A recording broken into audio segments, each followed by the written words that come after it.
Crystal के झाड़ फानूसों से जगमगाती एक आलीशान पार्टी में अनन्या मल्होत्रा अमीर लोगों की भीड़ के बीच शान से चल रही थी। उसकी आंखें उस नंबर 1 उद्योगपति को ढूंढ रही थीं जो उसकी कंपनी को बचा सकता था। लेकिन उसके कदम तब रुक गए जब उसने कुछ ऐसा देखा जिस पर यकीन करना मुश्किल था। हॉल के बीचों बीच उसका ड्राइवर, जो सिर्फ एक सादी सफेद कमीज और एक काली टोपी पहने हुए था, उस महान उद्योगपति के साथ गर्मजोशी से हाथ मिलाते हुए खुलकर हंस रहा था। सभी मेहमानों ने मुड़कर देखा, कानाफूसी शुरू हो गई और अनन्या का चेहरा पीला पड़ गया। मन ही मन उसने पूछा, आखिर यह गरीब लड़का है कौन जो हर दिन बस कार की अगली सीट पर बैठा रहता है? इससे पहले कि यह कहानी शुरू हो, कृपया कमेंट में लिखें कि आप किस शहर से देख रहे हैं। इस चैनल को लाइक और सब्सक्राइब करना ना भूलें। जिन लोगों ने लाइक, कमेंट और सब्सक्राइब करके हमारा समर्थन किया है, अल्लाह आपके हर काम को आसान करे, आपकी रोजी में बरकत दे, आपके शरीर को स्वस्थ रखे और आपकी दुनिया और आखिरत की हर ख्वाहिश पूरी करे। आमीन या रब्बुल आलमीन। अब चलिए कहानी शुरू करते हैं। कबीर जिस इकोनॉमी क्लास ट्रेन में सफर कर रहा था, वह मुंबई के बड़े स्टेशन में दाखिल होते हुए धीमी चरमराई। सुबह की नमाज का वक्त अभी अभी गुजरा था। आसमान अभी भी स्लेटी था और खिड़की के शीशों पर ओस की बूंदें जमी थीं। कबीर ने अपनी पुरानी जैकेट को और कस लिया। बाहर ऐसे देख रहा था मानो धुंध में लिपटे अपने भविष्य को तलाश रहा हो। उसके दाहिने हाथ में एक फीके रंग का बैकपैक था जिसमें 2 जोड़ी कपड़े, एक छोटा तौलिया और एक कुरान शरीफा था जिसके किनारे पीले पड़ने लगे थे।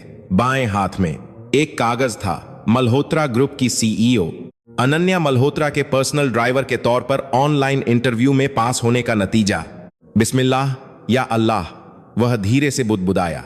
उसे गांव में अपने लकड़ी के घर के बरामदे में अपनी अम्मी का चेहरा याद आया।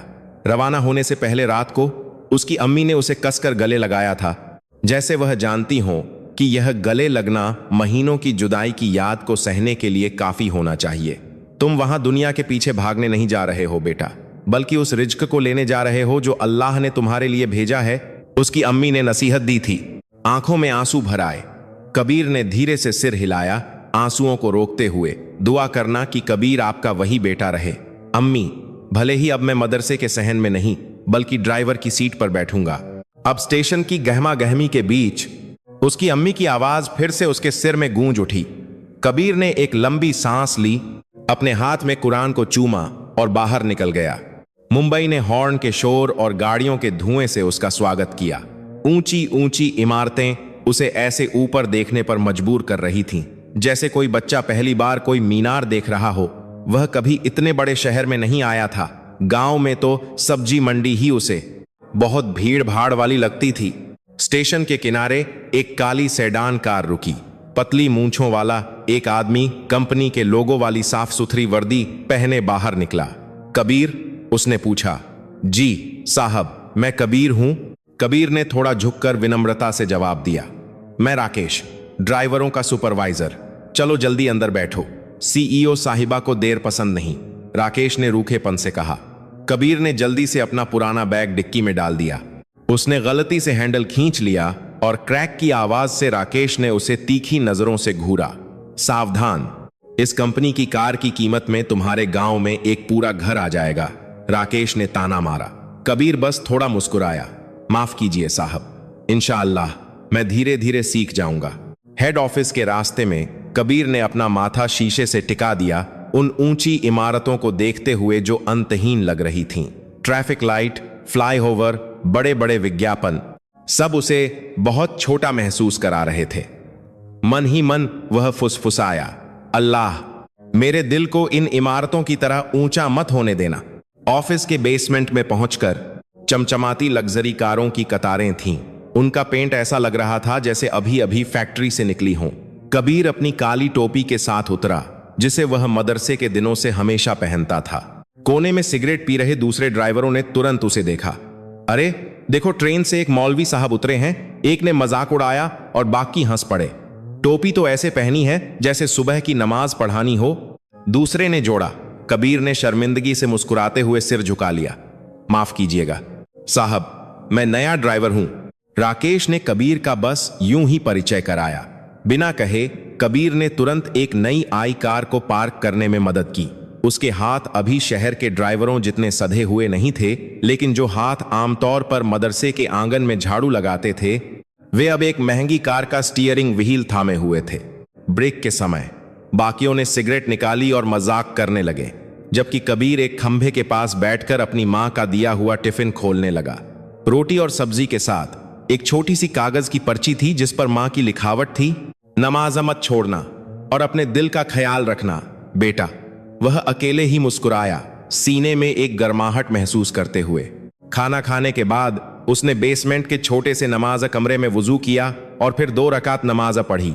जब उसकी पेशानी पतली सी जा नमाज को छू रही थी तो इंजनों और हॉर्न का शोर जैसे दूर हो गया। पक्का मौलवी है भाई, दूर से देख रहे एक ड्राइवर ने कहा, लेकिन उसकी आवाज में एक अनजानी सी तारीफ थी। दोपहर के करीब राकेश कबीर के पास आया। आज शाम तुम सीधे सीईओ साहिबा को उनके घर से ऑफिस लाओगे, यह पता है, उसने एक कागज देते हुए कहा। याद रखना, उन्हें जरा सी भी गलती पसंद नहीं। अगर उन्हें कुछ भी असहज लगा तो कल ही तुम्हारी जगह कोई और होगा। कबीर ने कांपते हाथों से वह कागज लिया।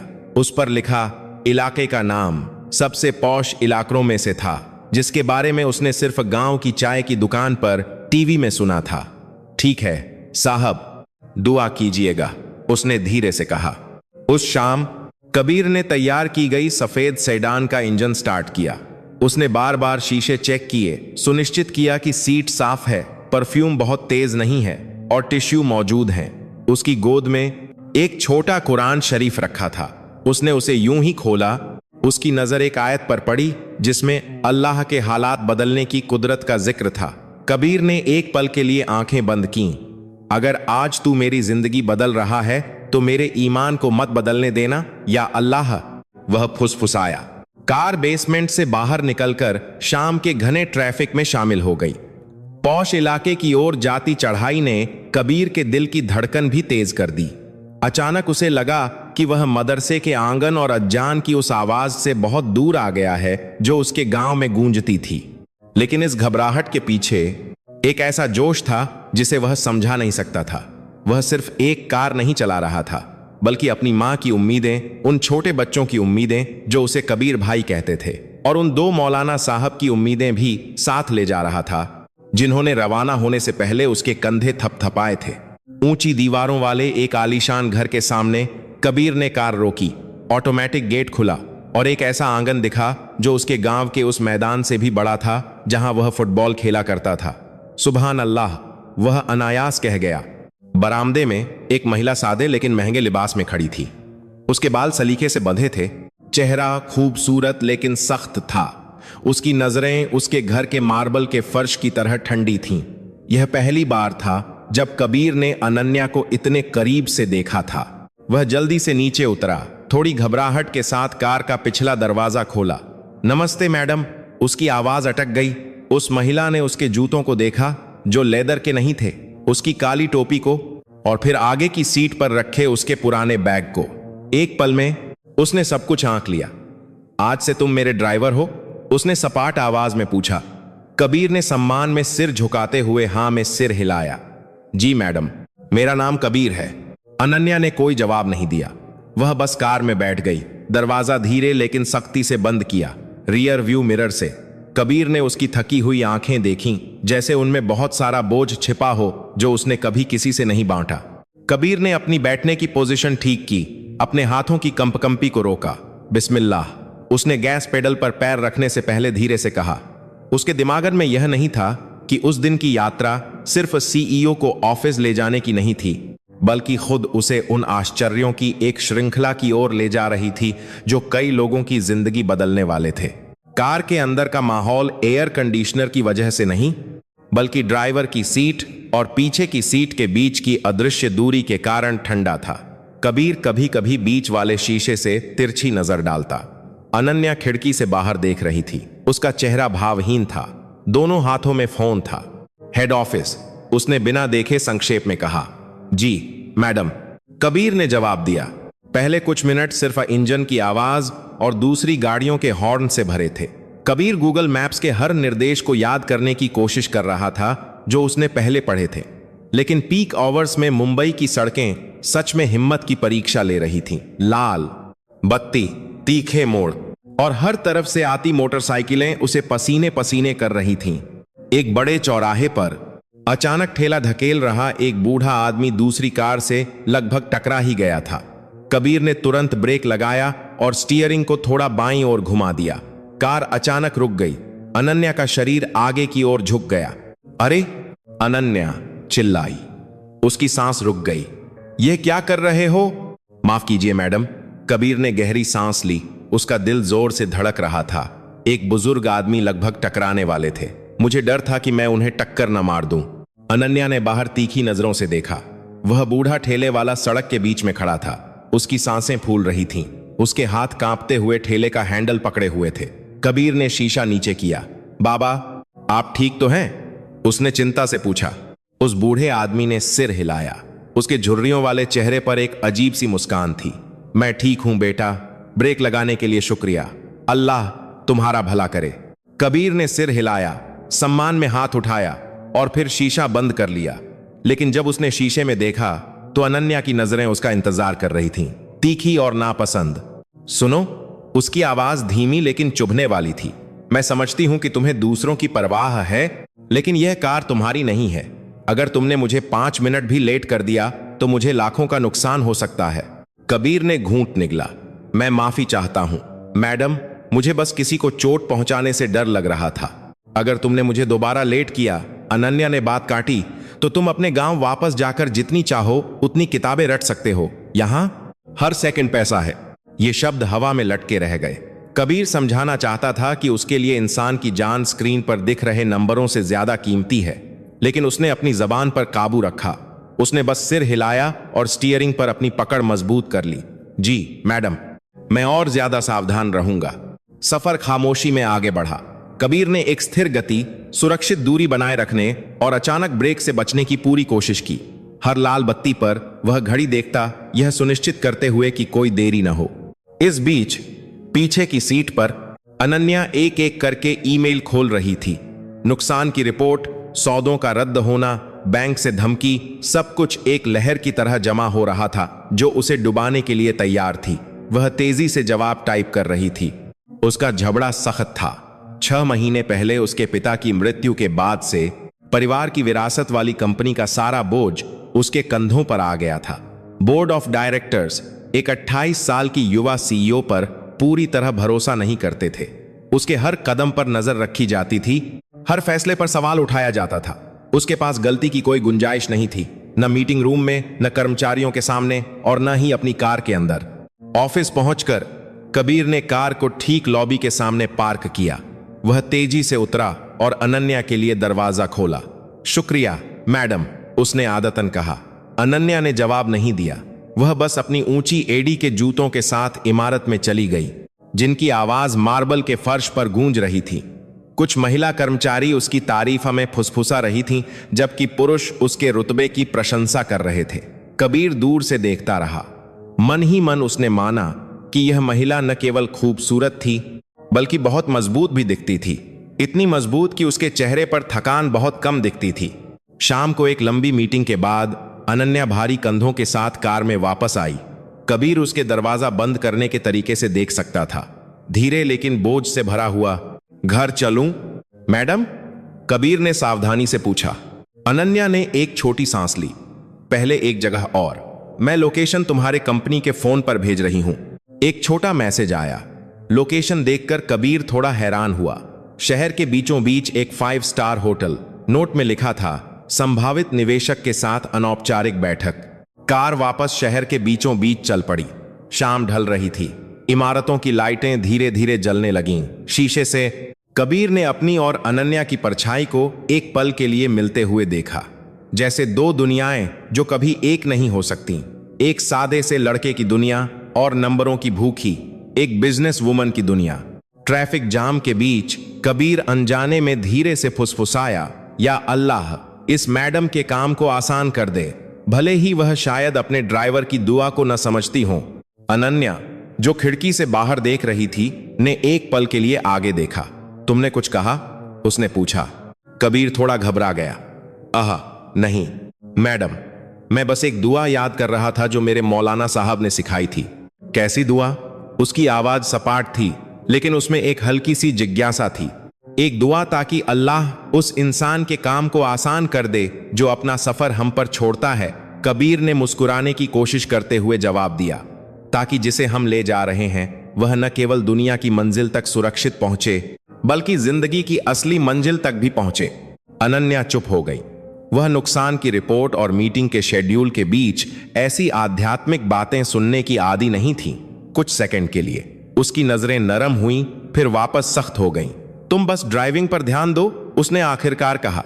जी मैडम, कबीर ने सिर हिलाया। भले ही वह जवाब ठंडा था, अनन्या के दिल में कुछ रह गया था।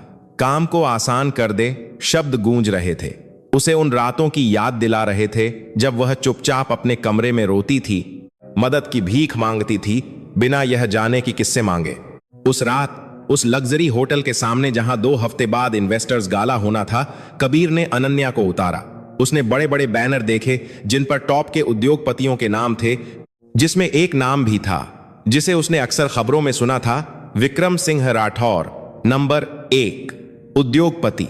ये मेहमान हैं जो 2 हफ्ते बाद आएंगे। अनन्या ने कबीर की नजर बैनर की ओर देखकर संक्षेप में कहा, अगर उनके साथ सौदा नहीं हुआ तो शायद मेरी कंपनी ज्यादा दिन नहीं टिकेगी। कबीर ने घूंट निगला। वह नाम उसकी जिंदगी से बहुत दूर लग रहा था, जो पहले सिर्फ मदरसे के आंगन में गुजरी थी। अल्लाह आसान करे मैडम, उसने ईमानदारी से कहा। अनन्या ने बस छोटा सा सिर हिलाया और होटल में चली गई। कांच का दरवाजा बंद हो गया, एक बार फिर 2 दुनियाओं को अलग करते हुए। कबीर ड्राइवर की सीट पर वापस आया, मुंबई के अंधेरे होते आसमान को देखते हुए। उसे नहीं पता था विक्रम सिंह राठौर का नाम, जो उसने अभी अभी बैनर पर पढ़ा था, वह गाला की रात एक बड़ी मुलाकात की चाबी बनेगा। एक ऐसी मुलाकात जो अनन्या के स्वाभिमान को हिला देगी और कबीर के अतीत के उस राज्य को खोलेगी जो उसने कभी किसी को नहीं बताया था। अगले कुछ दिन कबीर की जिंदगी ऊंची इमारतों और नम बेसमेंट की गलियों के बीच घूमने वाली एक दिनचर्या बन गई। सुबह सुबह वह गैराज पहुंच जाता, टायरों का प्रेशर चेक करता, कार का इंटीरियर साफ करता और फिर ड्राइवरों के विशेष मैसेज ग्रुप से निर्देशों का इंतजार करता। गैराज के कोने में दूसरे ड्राइवर आमतौर पर सिगरेट पीते और मजाक करते हुए इकट्ठा होते। वे सालों से डायरेक्टर्स, मैनेजर्स और महत्वपूर्ण मेहमानों को ले जा रहे थे।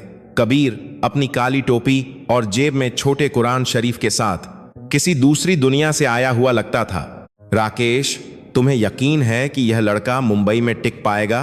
काले चश्मे पहने एक ड्राइवर ने कबीर को सिर से पांव तक देखते हुए पूछा। जब तक वह अनन्या मैडम के साथ कोई बोझ कल्ला नहीं करता, उसे रहने दो, राकेश ने लापरवाही से जवाब दिया। वैसे भी मदरसे के लड़के आमतौर पर कहना मानते हैं। कबीर ने अनसुना करने का नाटक किया।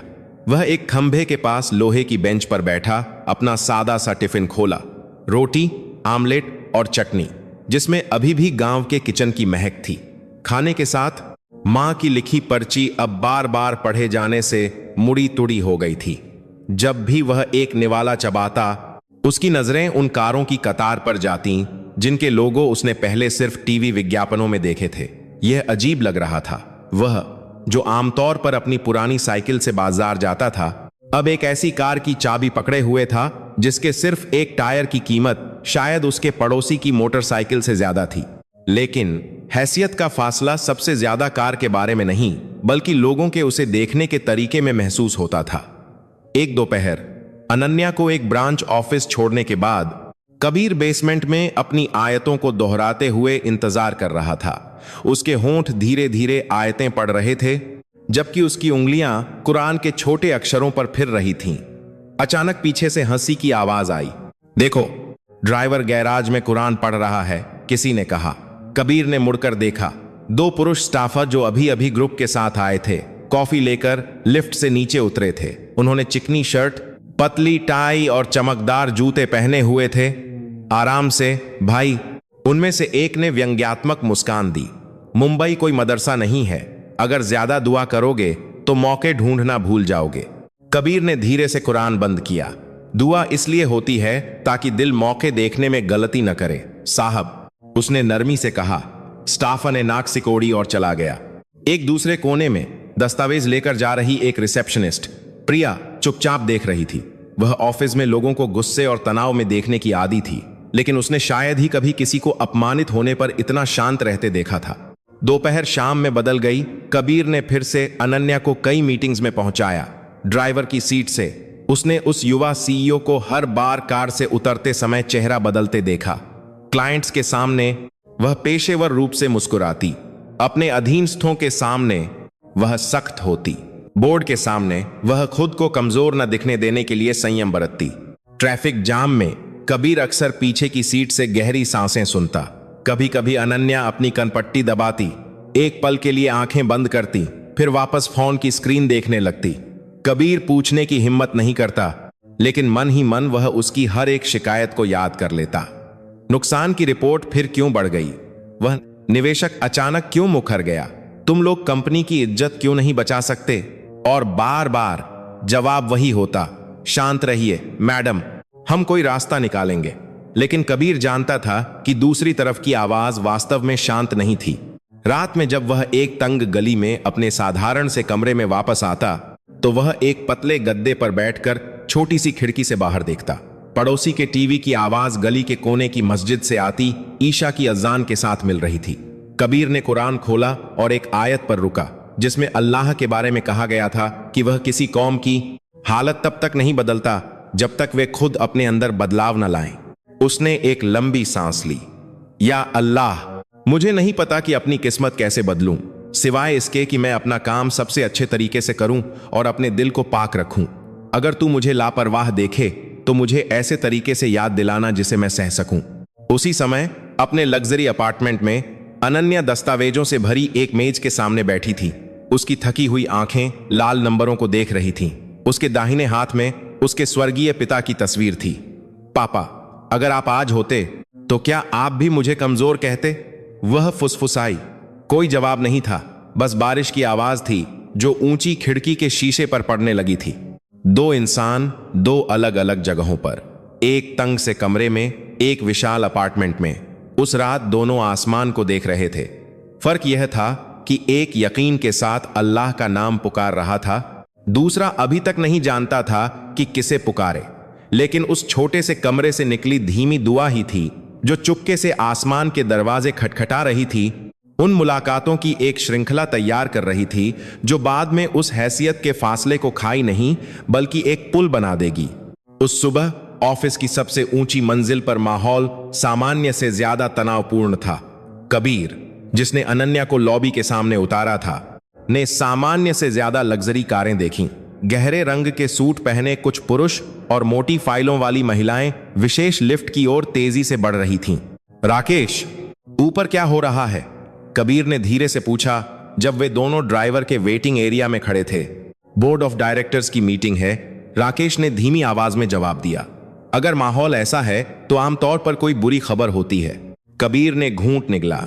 वह भी झुक गया, जैसे वह उस दबाव को महसूस कर सकता था जो ऊपर की मंजिल पर इंतजार कर रहा था। मीटिंग रूम में अनन्या एक लंबी मेज के सिरे पर बैठी थी। उसके सामने एक बड़ी स्क्रीन पर तेजी से गिरते हुए वित्तीय ग्राफ दिख रहे थे। फाइनेंस डायरेक्टर सपाट आवाज में आंकड़े पेश कर रहा था। अगर हमें 2 महीने में कोई नया निवेशक नहीं मिला तो हमारी लिक्विडिटी प्रभावित होगी, उसने समझाया। बैंक ने पहले ही संकेत दे दिया है कि अगर कर्ज का बोझ बढ़ता रहा तो वे सुविधाएं नहीं बढ़ाएंगे। एक बुजुर्ग डायरेक्टर ने धीरे से मेज पर दस्तक दी। यह कंपनी तुम्हारे पैदा होने से पहले बनी थी अनन्या। हम इसे एक नई पीढ़ी के हाथों में गिरते हुए चुपचाप नहीं देख सकते, जो अभी तक साबित नहीं हुई है। यह वाक्य एक बेरहम चाकू की तरह था। अनन्या ने खुद को संयमित रखते हुए एक हल्की मुस्कान दी।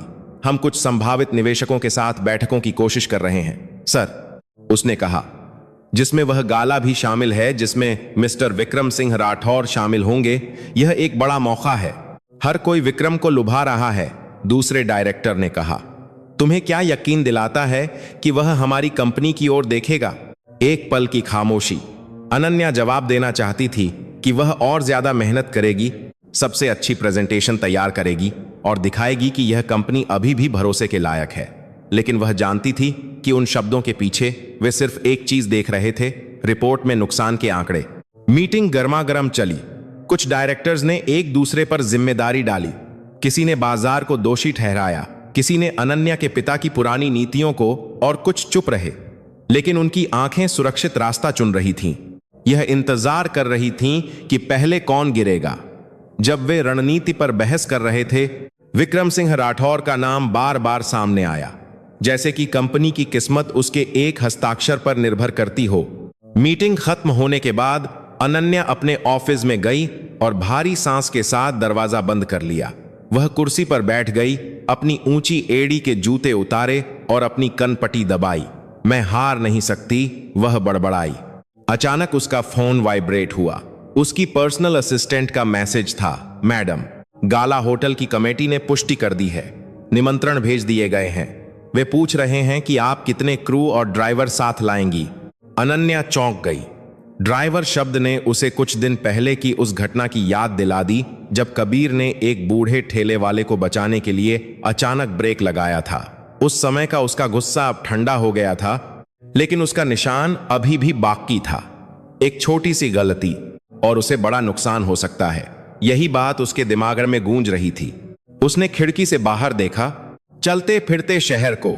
मुझे गाला की रात सब कुछ परफेक्ट चाहिए, उसने धीरे से कहा, जिसमें वह व्यक्ति भी शामिल है जो होटल के सामने कार का दरवाजा खोलेगा। बेसमेंट में कबीर अपनी आयतों को दोहराते हुए इंतजार कर रहा था। दूर से प्रिया कुछ फाइलें लेकर लिफ्ट से नीचे उतरी। कबीर जी, प्रिया ने झिझकते हुए बुलाया। कबीर ने मुड़कर देखा। जी मैडम, मैं अक्सर आपको यहां कुरान पढ़ते देखती हूं, उसने धीरे से कहा। बोर नहीं होते? हर दिन वही आयतें। कबीर मुस्कुराया। आयतें वही हैं, लेकिन हमारा दिल हर दिन अलग होता है मैडम, कभी थका हुआ, कभी जोशीला, इसलिए यह हमेशा नया लगता है। प्रिया एक पल के लिए चुप हो गई। मेरे लिए भी दुआ करना कबीर जी, ऑफिस में सब कुछ गड़बड़ है, सब तनाव में है। इंशा अल्लाह, कबीर ने जवाब दिया। मुझे नहीं पता कि ऊपर की मंजिल पर क्या हो रहा है, लेकिन अल्लाह जानता है। उम्मीद है कि वह वहां सभी के दिलों को नरम कर देगा। वहां से ज्यादा दूर नहीं। फाइनेंस डायरेक्टर आपातकालीन सीढ़ियों से नीचे उतर रहा था। फोन उसके कान से चिपका हुआ था। उसकी आवाज धीमी लेकिन तीखी थी। शांत रहो, मेरे पास बोर्ड को हमारे निवेशक को स्वीकार करने के लिए मजबूर करने का एक तरीका है। विक्रम नहीं, उसने दूसरी तरफ के किसी व्यक्ति से कहा। बस कुछ वित्तीय आंकड़ों को समायोजित करना होगा। उन्हें लगेगा कि कंपनी को हमारी जरूरत किसी और से ज्यादा है। उसके कदम एक पल के लिए रुक गए जब उसने कबीर और प्रिया को बात करते देखा। उसकी नजरें सिकुड़ गईं, मूल्यांकन करते हुए। नया ड्राइवर? उसने प्रिया से ठंडे स्वर में पूछा। जी सर, प्रिया ने घबराकर जवाब दिया। डायरेक्टर ने संक्षेप में सिर हिलाया और चला गया।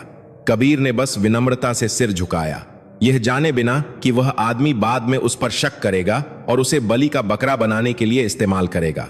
अगले दिनों में गाला की तैयारियां और तेज हो गईं। अनन्या ने मेहमानों की सूची बार बार जांची, सही ड्रेस चुनी और शीशे के सामने प्रेजेंटेशन का अभ्यास किया। व्यस्तता के बीच उसने एक खान से तुच्छ बात सोची। उस रात उसे कौन सा ड्राइवर ले जाएगा? मैडम, हमेशा की तरह स्टैंड बाय पर जो ड्राइवर है वही ठीक रहेगा, उसकी असिस्टेंट ने पूछा। अनन्या चुप हो गई, कबीर के चेहरे की कल्पना करते हुए, उसकी काली टोपी और अभी तक बहुत चमकदार न हुए जूतों के साथ। उसे याद आया कि कैसे उस युवक ने कहा था, अल्लाह आसान करे, एक सच्ची नजर के साथ। इतने बड़े गाला के लिए उसे एक परफेक्ट इंप्रेशन की जरूरत थी, लेकिन न जाने क्यों एक सलीके से वर्दी पहने लेकिन ठंडे दिल वाले ड्राइवर के साथ कार से उतरने की तस्वीर उसे खाली महसूस हुई। जबकि कबीर की अजीब लेकिन विनम्र तरीके से दरवाजा खोलने की कल्पना ने उसके सीने को थोड़ा गर्म कर दिया। कबीर को ही भेजो, उसने आखिरकार कहा, लेकिन सुनिश्चित करो कि उसे एक अच्छी वर्दी दी जाए और उससे कह देना, अगर उसने मुझे जरा भी शर्मिंदा किया तो मैं उसे निकालने में संकोच नहीं करूंगी। यह संदेश कार्यक्रम से 2 दिन पहले कबीर के कानों तक पहुंचा। राकेश ने इसे भारी सांस के साथ बताया। अगर मैं तुम्हारी जगह होता तो मैं कोई और नौकरी ढूंढ लेता, वह बड़बड़ाया। गाला की रात बड़े लोगों से भरी होगी, एक गलत झुकाव भी पूरे शहर में गॉसिप बन सकता है। कबीर थोड़ा मुस्कुराया, भले ही उसका दिल धड़क रहा था। अगर मैं अभी भाग जाऊं तो इसका मतलब है कि मुझे यकीन नहीं है कि अल्लाह ही है जिसने मेरे कदम यहां तक पहुंचाए हैं, उसने धीरे से कहा। मैं भले ही कोई नहीं हूं, लेकिन मैं एक ड्राइवर की हैसियत से अपना सर्वश्रेष्ठ करना चाहता हूं साहब। राकेश ने एक सांस ली, आधा नाराज आधा प्रभावित। तुम्हारी मर्जी मौलवी साहब। वह नहीं जानता था कि वह साधारण सा फैसला कबीर को उन घटनाओं के केंद्र में खींच लेगा जिसकी उसने कभी कल्पना भी नहीं की थी। गाला की रात करीब आ रही थी। पूरे ऑफिस में कार्यक्रम की जानकारी वाले छोटे पोस्टर दीवारों पर चिपकाए गए थे। 5 स्टार होटल का नाम, कलाकारों की सूची और बड़ी कंपनियों के लोगो नीचे छोटे अक्षरों में छपा था। सम्मानित अतिथि विक्रम सिंह राठौर। सामान्य कर्मचारियों के लिए गाला एक ऐसा कार्यक्रम था जिसे वे सिर्फ खबरों में देख सकते थे। अनन्या के लिए यह आखिरी जंग का मैदान था। एक शाम अनन्या को घर छोड़ने के बाद कबीर को घर के गैराज में इंतजार करने के लिए कहा गया। राकेश एक प्लास्टिक बैग लेकर आया जिसमें वर्दी थी। यह गाला की रात के लिए है, उसने कहा। काली शर्ट, पैंट, टाई और नए जूते। अपनी टोपी घर पर ही रखना। मैडम ने कहा है, ऐसी कोई चीज मत पहनना जिससे तुम देहाती लगो। कबीर ने धीरे धीरे वह प्लास्टिक बैग लिया। उसकी उंगलियों ने उस चिकने कपड़े को छुआ जिसमें अभी भी दुकान की महक थी। उसने सिर हिलाया। शुक्रिया साहब। राकेश ने कबीर के अचानक उदास हुए चेहरे को देखा। क्या हुआ? तुम्हें तो नई वर्दी पाकर खुश होना चाहिए।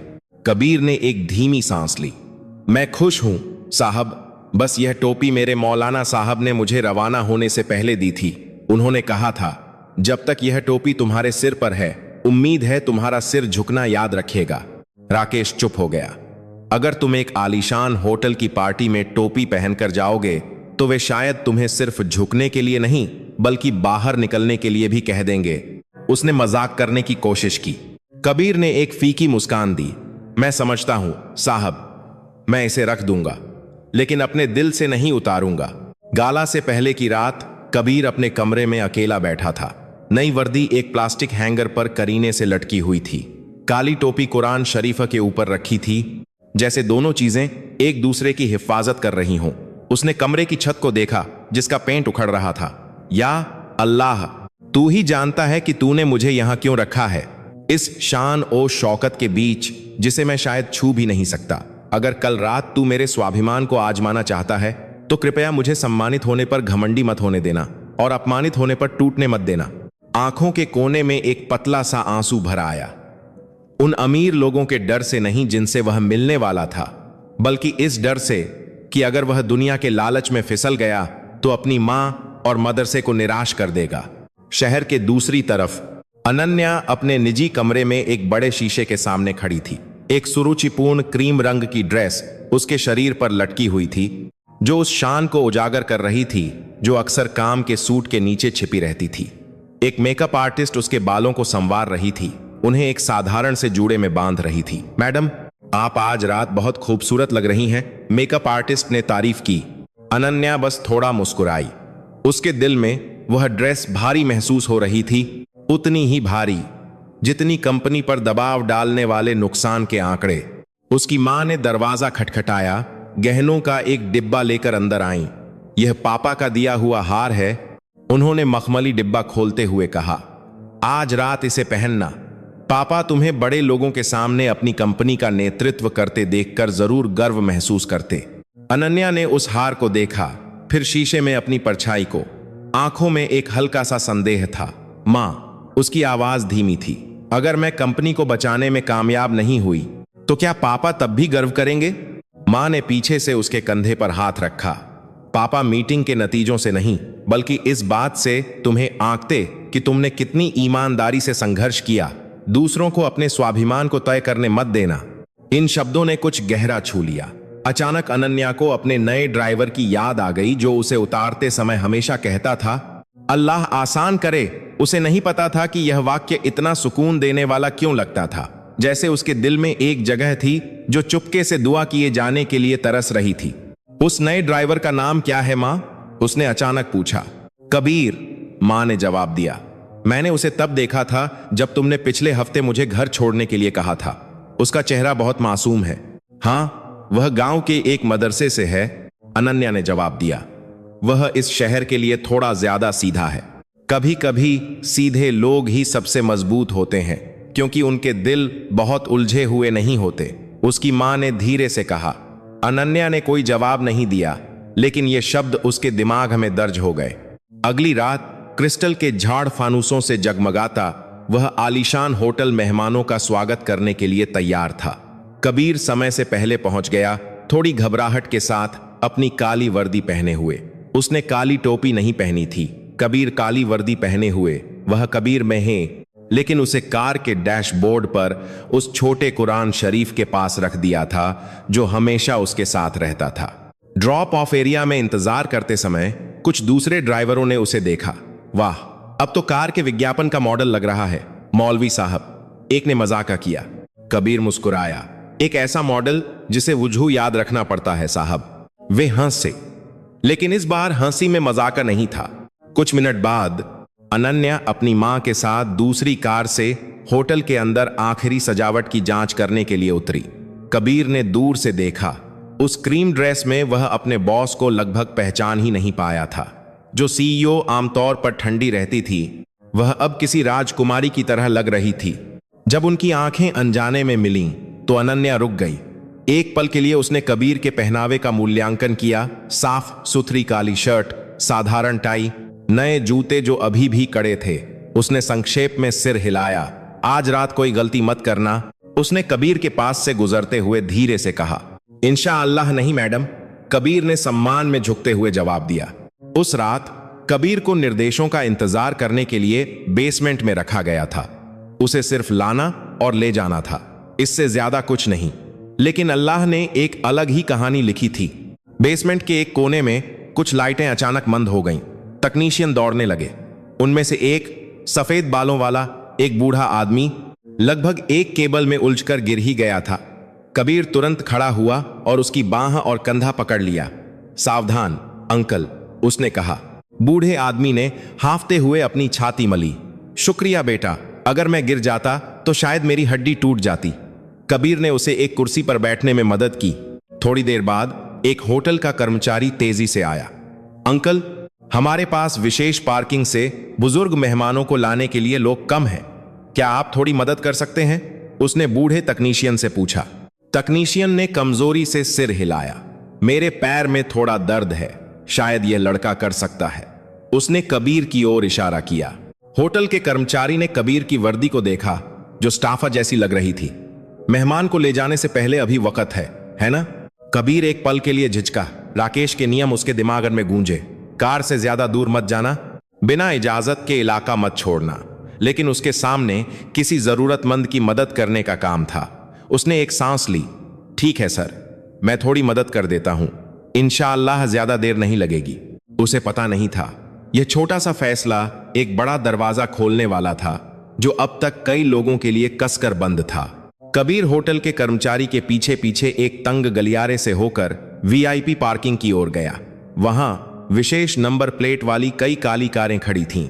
साफ सुथरी वर्दी पहने ड्राइवर दरवाजों के पास इंतजार कर रहे थे। भाई, कृपया उस आखिरी कार में बैठे मेहमान को लाने में मदद करो, कर्मचारी ने कहा। वह थोड़े बुजुर्ग हैं, धीरे चलते हैं। सामने वाली लिफ्ट में भीड़ है, इसलिए हम साइड वाले रास्ते का इस्तेमाल करेंगे। कबीर ने सिर हिलाया और बताई गई कार की ओर बढ़ा। पिछला दरवाजा धीरे धीरे खुला और एक बुजुर्ग सज्जन दिखाई दिए, जिनके बाल सफेद और सलीके से संवारे हुए थे। उन्होंने एक सादा लेकिन प्रभावशाली सूट पहना हुआ था। उनकी आंखें तेज थीं, लेकिन मुस्कान गर्मजोशी से भरी थी। नमस्ते सर, कबीर ने कहा। क्या मैं आपकी मदद कर सकता हूं? उस आदमी ने सिर हिलाया और खड़े होने के लिए कबीर का हाथ स्वीकार किया। शुक्रिया बेटा। ये घुटने अब पहले जैसे मजबूत नहीं रहे। कबीर उन्हें धीरे धीरे एक विशेष ढलान वाले रास्ते पर ले गया। रास्ते में उन्हें कुछ छोटी सीढ़ियां पार करनी थीं। कबीर ने अपनी गति धीमी कर दी, यह सुनिश्चित करते हुए कि उस आदमी का पैर सुरक्षित रहे। तुम होटल में काम करते हो बेटा? उस आदमी ने हल्के फुल्के अंदाजे में पूछा। मैं एक ड्राइवर हूं सर, कबीर ने जवाब दिया। एक बॉस का ड्राइवर जो इस कार्यक्रम में आई हैं। अच्छा, वह आदमी मुस्कुराया। तुम जिस तरह से एक बुजुर्ग की बांह पकड़ते हो, वह काफी सधा हुआ है। आजकल के नौजवानों में इतना सब्र कम ही होता है। कबीर धीरे से हंसा। मदरसे में हम बुजुर्ग मौलाना साहब को मिंबर तक ले जाने के आदी हैं सर, तो शायद मेरे हाथ प्रशिक्षित हो गए हैं। मदरसा। उस आदमी ने मुड़कर कबीर के चेहरे को और करीब से देखा। उसके माथे पर एक छोटी सी शिकन थी, जैसे कुछ याद करने की कोशिश कर रहा हो। तुम्हारा नाम क्या है बेटा? उसने फिर पूछा। कबीर सर। वे आखिरी सीढ़ी पर पहुंचे, जिसके बाद वीआईपी लिफ्ट का साइड दरवाजा था। कबीर एक पल के लिए रुका। धीरे धीरे, सर यहां पकड़ थोड़ी फिसलन भरी है। उस आदमी ने सिर हिलाया, लेकिन जब उसका बायां पैर सीढ़ी पर पड़ा तो उसका शरीर थोड़ा लड़खड़ा गया। तुरंत कबीर ने उसे बगल से पकड़ लिया, उस आदमी के वजन को गिरने से रोकते हुए। एक पल के लिए उनके शरीर लगभग एक सीध में थे। बुजुर्ग आदमी की सांस थोड़ी फूल गई, लेकिन वह धीरे से हंसा। तुम्हारा रिएक्शन अभी भी वैसा ही है, वह बड़बड़ाया। कबीर ने आंखें झपकाईं। माफ कीजिए सर। उस आदमी ने उसे तीखी लेकिन अजीब सी नरमी से देखा। तुमने लगभग 8 साल पहले एक प्रांतीय सड़क के किनारे किसी की मदद की थी। उस समय एक कार फिसलकर लगभग खाई में गिरने वाली थी। तुम अपनी पुरानी साइकिल से उतरे, शीशा खटखटाया और ड्राइवर को किनारे रुकने के लिए मजबूर किया। तुम्हें याद है? वह याद कबीर के दिमाग में बिजली की तरह कौंधी। उसने खुद को एक किशोर के रूप में देखा, मदरसे के लिए बाजार से चावल लेकर लौट रहा था। सड़क के किनारे एक लग्जरी कार थी, जिसका टायर लगभग डामर से बाहर था, और एक आदमी जो स्टीयरिंग के पीछे परेशान लग रहा था। कबीर ने साइकिल रोकी, शीशा खटखटाया और उस कार को धीरे धीरे एक सुरक्षित जगह पर पहुंचाया। उस आदमी ने पैसे देने की पेशकश की, लेकिन कबीर ने मना कर दिया। मैं बस नहीं चाहता था कि किसी दुर्घटना की खबर से गांव के लोग इस सड़क से डरें सर, उसने उस समय कहा था। अगर आप बदला चुकाना चाहते हैं तो बस दुआ कीजिएगा कि मेरे मदरसे में बहुत सारे बच्चे आएं। अब एक आलीशान होटल की सीढ़ियों पर उसने उस बुजुर्ग आदमी को चौड़ी आंखों से देखा। कहीं वह आप तो नहीं थे? उसकी आवाज कांप रही थी। वह आदमी चौड़ी मुस्कान के साथ मुस्कुराया। उसके चेहरे पर झुर्रियां और स्पष्ट हो गईं। तुम्हारा नाम कबीर है, मदरसा नूर उल हिकमत से। तुमने मेरे पैसे लेने से मना कर दिया था और सिर्फ दुआ मांगी थी, याद आया? कबीर ने अपने मुंह पर हाथ रख लिया, लगभग अविश्वास में। अल्लाह, अल्लाह ने सच में हमें फिर से मिला दिया। वह आदमी धीरे से हंसा। मैं विक्रम हूं, उसने संक्षेप में कहा। वह नाम कबीर के सिर में गूंज उठा। विक्रम सिंह राठौर, नंबर 1 उद्योगपति, जिसका नाम गाला के बैनर पर था। उसके घुटने लगभग जवाब दे गए, उसकी दौलत के आश्चर्य से नहीं, बल्कि यह देखकर कि अल्लाह समय को कैसे घुमाता है। बिना ज्यादा सोचे विक्रम ने कबीर के कंधे पर हाथ रखा। चलो, तुम मेरे साथ अंदर चलो, उसने कहा। नहीं सर, कबीर ने जल्दी से सिर हिलाया। मेरा काम यहीं तक था, मुझे बेसमेंट में वापस जाकर अपनी मैडम का इंतजार करना है। विक्रम ने त्योरियां चढ़ाई। तुम्हारी बॉस कौन है? अनन्या मल्होत्रा सर। विक्रम की आंखें चमक उठीं। वह युवा सीईओ, मैं उसके पिता से मिला था। ठीक है, यह तो और भी अच्छा है। आज रात तुम मेरी मेज पर बैठोगे। अगर तुम्हारी बॉस अपने ड्राइवर को ढूंढे तो उससे कहना कि वह विक्रम सिंह राठौर की मेज पर आ जाए। कबीर घबरा गया। सर, मैं इसके लायक नहीं हूं। जिसने मुझे 8 साल पहले बचाया था वह महंगे कपड़े पहनने वाला कोई आदमी नहीं था। विक्रम ने नरमी से बात काटी, बल्कि एक पुरानी साइकिल वाला एक मदरसे का लड़का था। दुनिया तुम्हारे कपड़ों को आंकती है, लेकिन अल्लाह तुम्हारे दिल को देखता है। आज रात मुझे तुम्हारी उस नेकी का थोड़ा सा बदला चुकाने दो। कबीर चुप हो गया। वे शब्द उसके अंदर तक उतर गए, जैसे उन्होंने उस हीन भावना पर एक तमाचा मारा हो जिसे वह इतने समय से पाले हुए था। भारी मन से उसने सिर हिलाया। ठीक है सर, लेकिन अगर बाद में मैंने आपको शर्मिंदा किया। विक्रम ने उसके कंधे थपथपाए। अगर किसी को तुम्हारे साथ एक मेजों पर बैठने में शर्म महसूस होती है तो इसका मतलब है कि समस्या उसके दिल में है, तुम्हारे नहीं। वे साइड दरवाजे से हॉल में दाखिल हुए। क्रिस्टल के झाड़ फानूसों की रोशनी ने तुरंत कबीर की आंखें चकाचौंध कर दीं। धीमी संगीत बज रहा था। महंगी ड्रेस और सूट पहने मेहमान आपस में बात कर रहे थे। विक्रम ने कुछ को सिर हिलाकर अभिवादन किया, जबकि कबीर उसके बगल में थोड़ा अकड़कर चल रहा था। कुछ सिर मुड़े, यह सोचते हुए कि विक्रम सिंह राठौर के साथ हॉल में आने वाला यह काली वर्दी वाला नौजवान कौन था, न कि इसका उल्टा। सर, मैं सच में ऐसी जगहों का आदी नहीं हूं, कबीर ने फुसफुसाया। अगर तुम छोटा महसूस करो तो बस याद रखना कि वही आसमान तुम्हारे मदरसे के आंगन पर भी है, विक्रम ने जवाब दिया। अल्लाह के सामने इंसान की कीमत सिर्फ इसलिए नहीं बदल जाती क्योंकि कमरे का फर्श मार्बल का है। कबीर ने एक लंबी सांस ली। इस नशीली शान और शौकत के बीच यह वाक्य एक रस्सी की तरह था जो उसके पैरों को जमीन पर टिकाए हुए था।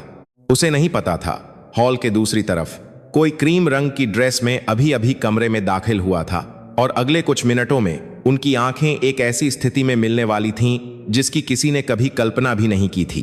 अनन्या मुख्य हॉल के दरवाजे के पास खड़ी थी, कमेटी के साथ कुछ महत्वपूर्ण मेहमानों का स्वागत कर रही थी। उसके होठों पर एक पेशेवर मुस्कान थी, हालांकि उसके सीने में एक हल्की सी बेचैनी थी। हर बार जब दरवाजा खुलता वह उम्मीद करती कि विक्रम सिंह राठौर का चेहरा दिखाई देगा, जो उसे वह सुनहरा मौका देगा जिसका वह हफ्तों से पीछा कर रही थी। मैडम, मिस्टर राठौर पहले से ही अंदर हैं, एक कमेटी सदस्य ने बताया। वह अचानक साइड दरवाजे से किसी के साथ अंदर आए। मुझे यकीन नहीं है कि उनके साथ कौन था। तुमने उन्हें एस्कॉर्ट नहीं किया? अनन्या ने त्योरियां चढ़ाकर पूछा। उन्होंने मना कर दिया मैडम। उन्होंने कहा कि कोई उन्हें पहले से ही गाइड कर रहा था। अनन्या ने निराशा को दबाया। उसने कल्पना की थी कि वह दरवाजे पर खड़ी होगी, व्यक्तिगत रूप से उनका स्वागत करेगी, यह दिखाते हुए कि वह एक सीईओ है जो आमने सामने मिलने के लिए तैयार है। वह मौका हाथ से निकल गया। उसने उस भावना को दूर करने की कोशिश की और दूसरे मेहमानों का स्वागत करना जारी रखा, लेकिन उसकी आंखें भीड़ में किसी को ढूंढ रही थीं। मुख्य मंच पर मेजबान ने कार्यक्रम शुरू किया। संगीत धीरे धीरे मंद हो गया। जब स्पॉटलाइट घूमी तो अनन्या ने विक्रम को सामने की एक मेज पर बैठे देखा। उसके बगल में एक काली वर्दी पहने एक नौजवान बैठा था। नौजवान का सिर थोड़ा झुका हुआ था, लेकिन जब उसने कुछ जवाब देने के लिए अपना चेहरा उठाया तो अनन्या को अपनी आंखों पर विश्वास नहीं हुआ। वह कबीर था। उसका दिल तेजी से धड़कने लगा। एक पल के लिए उसे यकीन हो गया कि उसकी आंखें धोखा दे रही हैं। वह कुछ कदम आगे बढ़ी, दूसरी सीट ढूंढने का नाटक करते हुए, लेकिन जितना करीब वह गई उतना ही स्पष्ट रूप से उसे वह परिचित प्रोफाइल दिखाई दी। सख्त लेकिन नरम जबड़ा, आंखें जो हमेशा सम्मान से देखती थीं, और वह छोटी सी मुस्कान जो उसने अक्सर रियर व्यू मिरर से देखी थी। यह नहीं हो सकता, वह बड़बड़ाई। उस मेज पर विक्रम कबीर की मदरसे की कहानी सुनकर धीरे धीरे हंस रहा था। कुछ अन्य महत्वपूर्ण मेहमान भी रुचि से सुन रहे थे। वे स्टॉक, संपत्ति और बिजनेस विस्तार के बारे में बात करने के आदी थे। धीमी रोशनी में आयतें याद करने वाले मदरसे के बच्चों की कहानी एक ताजा हवा के झोंके की तरह थी। तो तुमने उस समय सच में मेरे पैसे लेने से मना कर दिया था? एक मेहमान ने पूछा, जो एक युवा उद्यमी था। कबीर ने अजीब तरह से सिर हिलाया। अगर मैं ले लेता तो शायद मैं भूल जाता कि नेकी का बदला हमेशा पैसे से नहीं मिलता। सर, उस समय मुझे बस डर था कि वह कार खाई में गिर जाएगी और गांव वालों को डरा देगी। विक्रम ने गर्व से कबीर का कंधा थपथपाया। इस लड़के ने मुझे विश्वास के बारे में एक महत्वपूर्ण सबक सिखाया, इससे पहले कि मैं उसका नाम भी जानता। अनन्या कुछ मीटर पीछे खड़ी थी। उसका शरीर आधा एक खंभे के पीछे छिपा हुआ था। उसने भावनाओं का एक ऐसा मिश्रण महसूस किया जिसे बयां करना मुश्किल था। आश्चर्य, भ्रम, थोड़ी शर्मिंदगी और न जाने क्यों एक गर्मजोशी जो धीरे धीरे बह रही थी उसके दिमाग में। ड्राइवर सिर्फ वाहन का एक सहायक था, सुविधा का एक हिस्सा। लेकिन आज रात सभी महत्वपूर्ण लोगों के सामने उसका ड्राइवर नंबर एक उद्योगपति के बराबर बैठा था, ड्राइविंग सीट के पीछे नहीं। एक कमेटी सदस्य पास आया। अनन्या मैडम, मिस्टर राठौर की मेज पर आपकी सीट तैयार है, चलिए मैं आपको ले चलता हूं। अनन्या ने अपनी पीठ सीधी की, एक लंबी सांस ली। ठीक है। उसके कदम धीमे लेकिन स्थिर थे, जैसे वह मेज के पास पहुंची। जैसे जैसे वह करीब आई, कबीर को एक परिचित नजर महसूस होने लगी। उसने मुड़कर देखा और उनकी आंखें मिलीं। कबीर जल्दी से खड़ा हो गया, लगभग अपनी कुर्सी गिराते हुए। मैडम, उसकी आवाज रुक गई। विक्रम ने कबीर से अनन्या की ओर देखा और फिर मुस्कुराया। आह, तुम अनन्या हो, स्वर्गीय वर्मा की बेटी। अनन्या ने खुद पर काबू पाने की कोशिश करते हुए सिर हिलाया। नमस्ते मिस्टर राठौर, आने के लिए धन्यवाद। मैं ही तुम्हारा शुक्रगुजार हूं, विक्रम ने जवाब दिया। और पता चला कि आज रात मेरा ड्राइवर तुम्हारा रोज का ड्राइवर है। अनन्या ने एक जबरदस्ती की मुस्कान दी। कबीर को बेसमेंट में होना चाहिए था सर। हमारी तरफ से प्रोटोकॉल में कोई गलती हुई हो तो माफ कीजिएगा। विक्रम ने हाथ उठाकर उसे रोका। कोई गलती नहीं हुई, मैंने ही उसे यहां बैठने के लिए कहा था। 8 साल पहले उसने मुझे एक दुर्घटना से बचाया था, मेरे पैसे लेने से मना कर दिया था और सिर्फ अपने मदरसे के लिए दुआ मांगी थी। यह दुनिया बहुत छोटी है अगर मैं ऐसी नेकी का बदला चुकाने के लिए इसका इस्तेमाल न करूं। मेज पर बैठे कुछ मेहमानों ने प्रशंसा में सिर हिलाया। अनन्या को लगा कि उसके गाल गर्म हो रहे हैं। विक्रम के शब्द एक आईने की तरह थे जो कबीर के प्रति उसके अब तक के रवैये को दर्शा रहे थे। ठंडा, पूर्वाग्रह से भरा और उसे नीची नजर से देखना। बैठो अनन्या, विक्रम ने आमंत्रित किया। मैं बाद में तुम्हारी प्रेजेंटेशन सुनना चाहूंगा, लेकिन उससे पहले मुझे अपने इस मदरसे के लड़के की कहानी का आनंद लेने दो। अनन्या कबीर के बगल वाली खाली कुर्सी पर बैठ गई। उसके महंगे परफ्यूम की हल्की सी महक आ रही थी। कबीर ने सिर झुका लिया, उनके बीच में होने के लिए खुद को अयोग्य महसूस करते हुए। मुझे माफ कर दीजिए मैडम, वह धीरे से फुसफुसाया। मेरा इरादा कार्यक्रम की व्यवस्था को बिगाड़ने का नहीं था। अनन्या ने उसे एक पल के लिए देखा। आश्चर्य और घायल अहंकार के पीछे उसने वही सच्ची ईमानदारी देखी जो कबीर ने सड़क पर ठेले वाले की मदद करते समय दिखाई थी। तुमने बस वही किया जो तुम्हें सही लगा, है ना? उसने कहा। उसकी आवाज थोड़ी नरम हो गई, जैसे तुमने उस चौराहे पर अचानक ब्रेक लगाया था। कबीर ने धीरे से सिर हिलाया। अगर मैं मदद नहीं करता तो मुझे डर था कि मुझे पछतावा होगा। मैडम, मेजबान ने स्वागत भाषण के लिए अनन्या का नाम पुकारा। वह हिचकिचाहट भरे कदमों के साथ मंच पर गई, जो धीरे धीरे आत्मविश्वास में बदल गए। पीछे कबीर देख रहा था। अचानक उसे एहसास हुआ कि उसकी सीईओ सिर्फ मुनाफे का पीछा करने वाली एक ठंडी महिला नहीं थी, बल्कि एक बेटी भी थी जो इतने सारे लोगों के सामने अपने पिता का नाम उठा रही थी। जब अनन्या ने बोलना शुरू किया, ईमानदारी और संकट के बीच उठने की भावना के मूल्यों का जिक्र करते हुए, विक्रम की नजरें कभी कभी कबीर की ओर खिसक जातीं, जैसे वह बिना आवाज के कह रहा हो, तुमने देखा, जिस दुनिया में तुम रहते हो वह वास्तव में उतनी दूर नहीं है जितनी तुम सोचते हो। कबीर ने सिर झुका लिया, एक छोटी सी दुआ बड़बड़ाते हुए। उस रात क्रिस्टल हॉल में जो हर तरफ रोशनी बिखेर रहा था, एक गरीब मदरसे के लड़के की दुआ और एक युवा सीईओ की कड़ी मेहनत एक ही कहानी के धागे में बुनी जाने लगी। एक धागा जो पतला लग रहा था, लेकिन बाद में उसे उस रात की रोशनी से कहीं ज्यादा मजबूत बदनामी और दबाव का वजन सहना पड़ा। कार्यक्रम रात के खाने के साथ आगे बढ़ा। अनन्या ने अपना स्वागत भाषण और अपनी कंपनी के नए विजन पर एक संक्षिप्त प्रेजेंटेशन दे दी थी। तालियां बजीं, हालांकि वह जानती थी कि हर ताली का मतलब सहमति नहीं होता। जब वह मेज पर वापस आई तो उसने विक्रम और कबीर को अभी भी गर्मजोशी से बातचीत करते हुए पाया। तो तुम अपने मदरसे में एक लाइब्रेरी बनाना चाहते हो? विक्रम ने रुचि से पूछा। जी सर, कबीर ने जवाब दिया। अब तक हमारे पास सिर्फ एक लकड़ी की अलमारी और कुछ विरासत में मिली किताबें हैं। छोटे बच्चे अक्सर पूछते हैं, शहर की तरह बहुत सारी किताबें होने का एहसास कैसा होता है? विक्रम ने धीरे धीरे सिर हिलाया, जैसे अपने दिमाग में कुछ नोट कर रहा हो। अनन्या बैठी, खुद को बातचीत में शामिल करने की कोशिश करते हुए। मिस्टर राठौर, अगर आप चाहें तो इस कार्यक्रम के बाद हमने सहयोग के अवसरों पर चर्चा करने के लिए एक विशेष कमरा तैयार किया है। विक्रम ने दोस्ताना मुस्कान दी। जरूर अनन्या, लेकिन तुम्हारे साथ आंकड़ों पर बात करने से पहले मैं पहले इस लड़के का एहसान चुकाना चाहता हूं। इस बात ने कुछ अन्य मेहमानों को जिज्ञासा से कबीर की ओर देखने पर मजबूर कर दिया। अनन्या ने अपने सीने में एक हल्की सी चुभन महसूस की। उसके ड्राइवर पर एहसान। उसने पानी का घूंट पिया, खुद को शांत करते हुए। उसका दिल पेशेवर अहंकार और एक प्रशंसा के बीच बटा हुआ था जो अब बढ़ने लगी थी।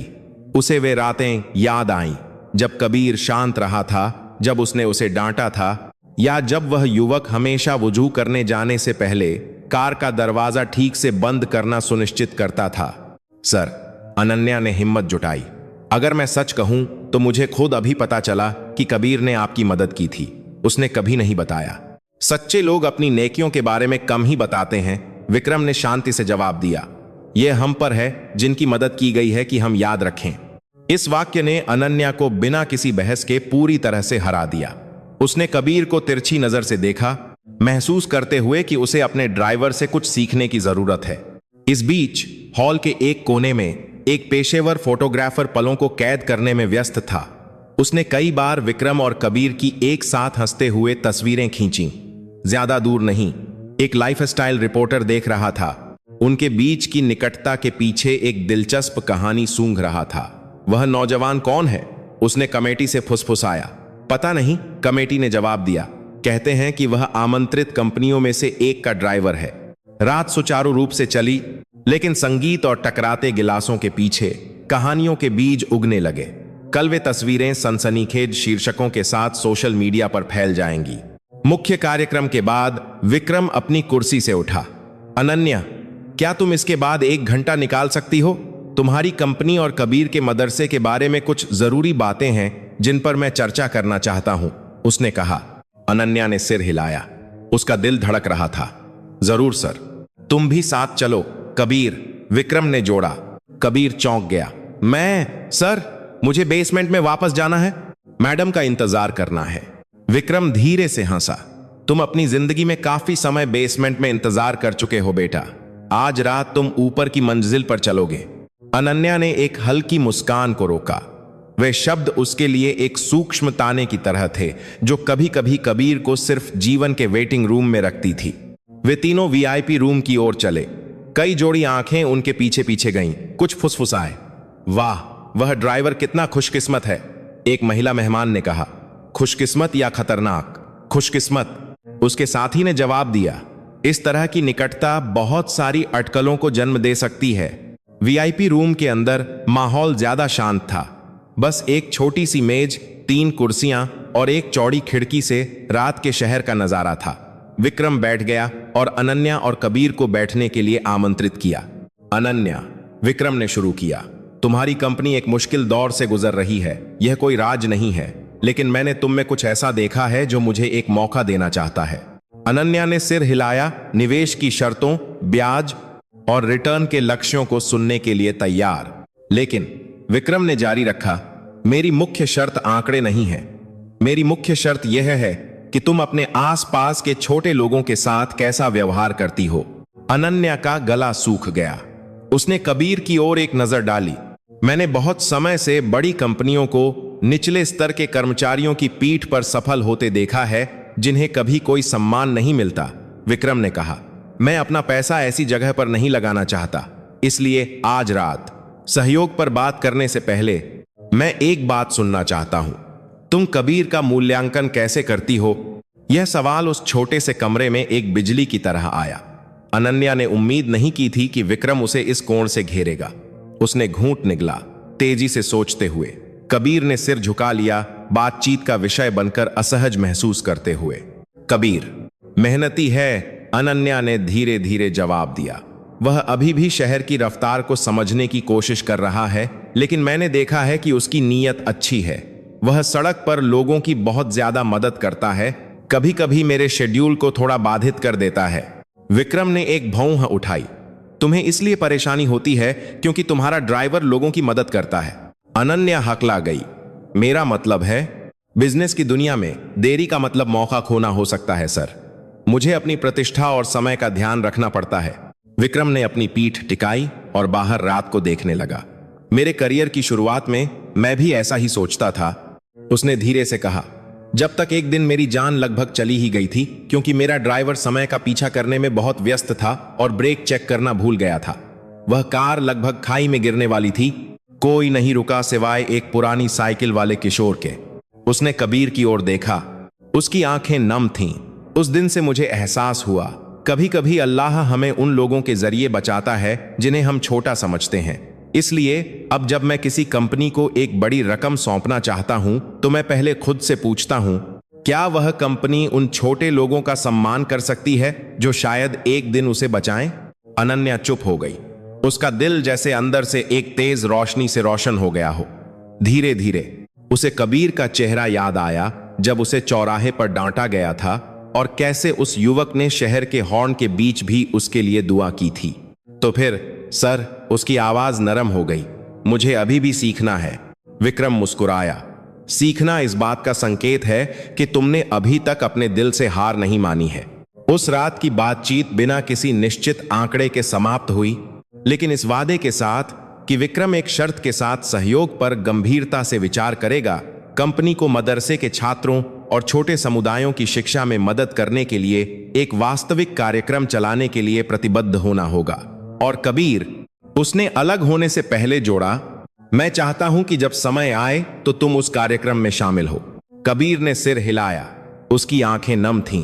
उसे नहीं पता था कि वह सक्षम होगा या नहीं, लेकिन वह जानता था कि अल्लाह उसे यहां तक सिर्फ गिराने के लिए नहीं लाया था। जो वे नहीं जानते थे वह यह था कि उस वीआईपी रूम के बाहर कोई दरवाजे की दरार से झांक रहा था, फोन से कुछ तस्वीरें ले रहा था और उन्हें एक बिजनेस गॉसिप अकाउंट पर भेज रहा था।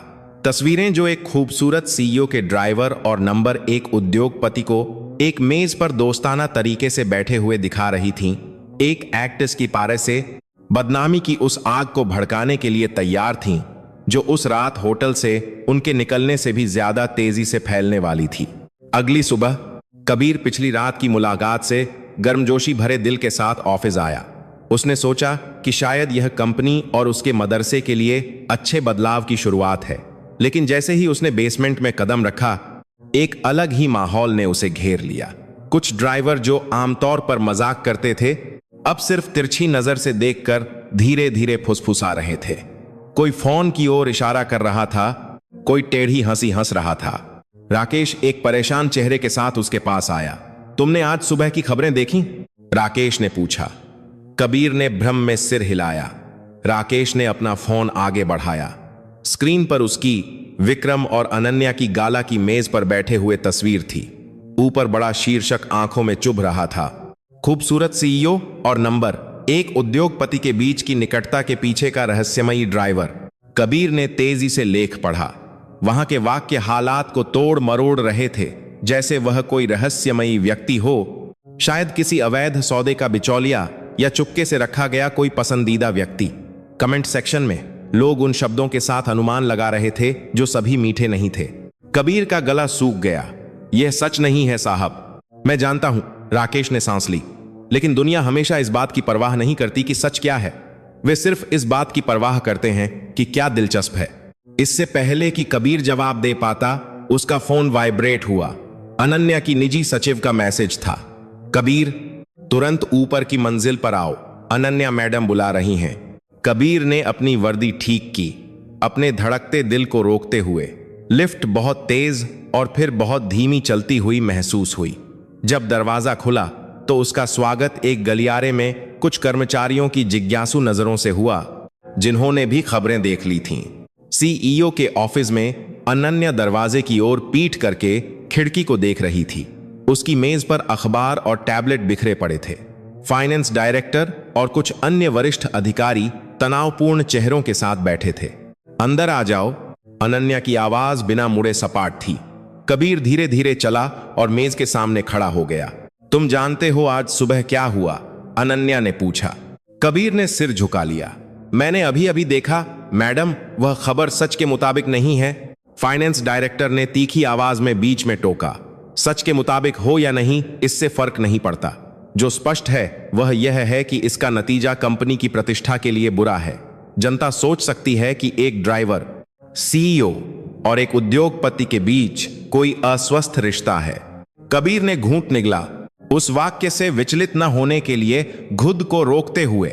अनन्या ने एक अखबार उठाया, उसे धीरे धीरे हिलाते हुए। कबीर, तुमने क्यों नहीं बताया कि तुमने कभी मिस्टर राठौर की मदद की थी? कबीर ने थोड़ा सा चेहरा उठाया। आपने कभी नहीं पूछा मैडम।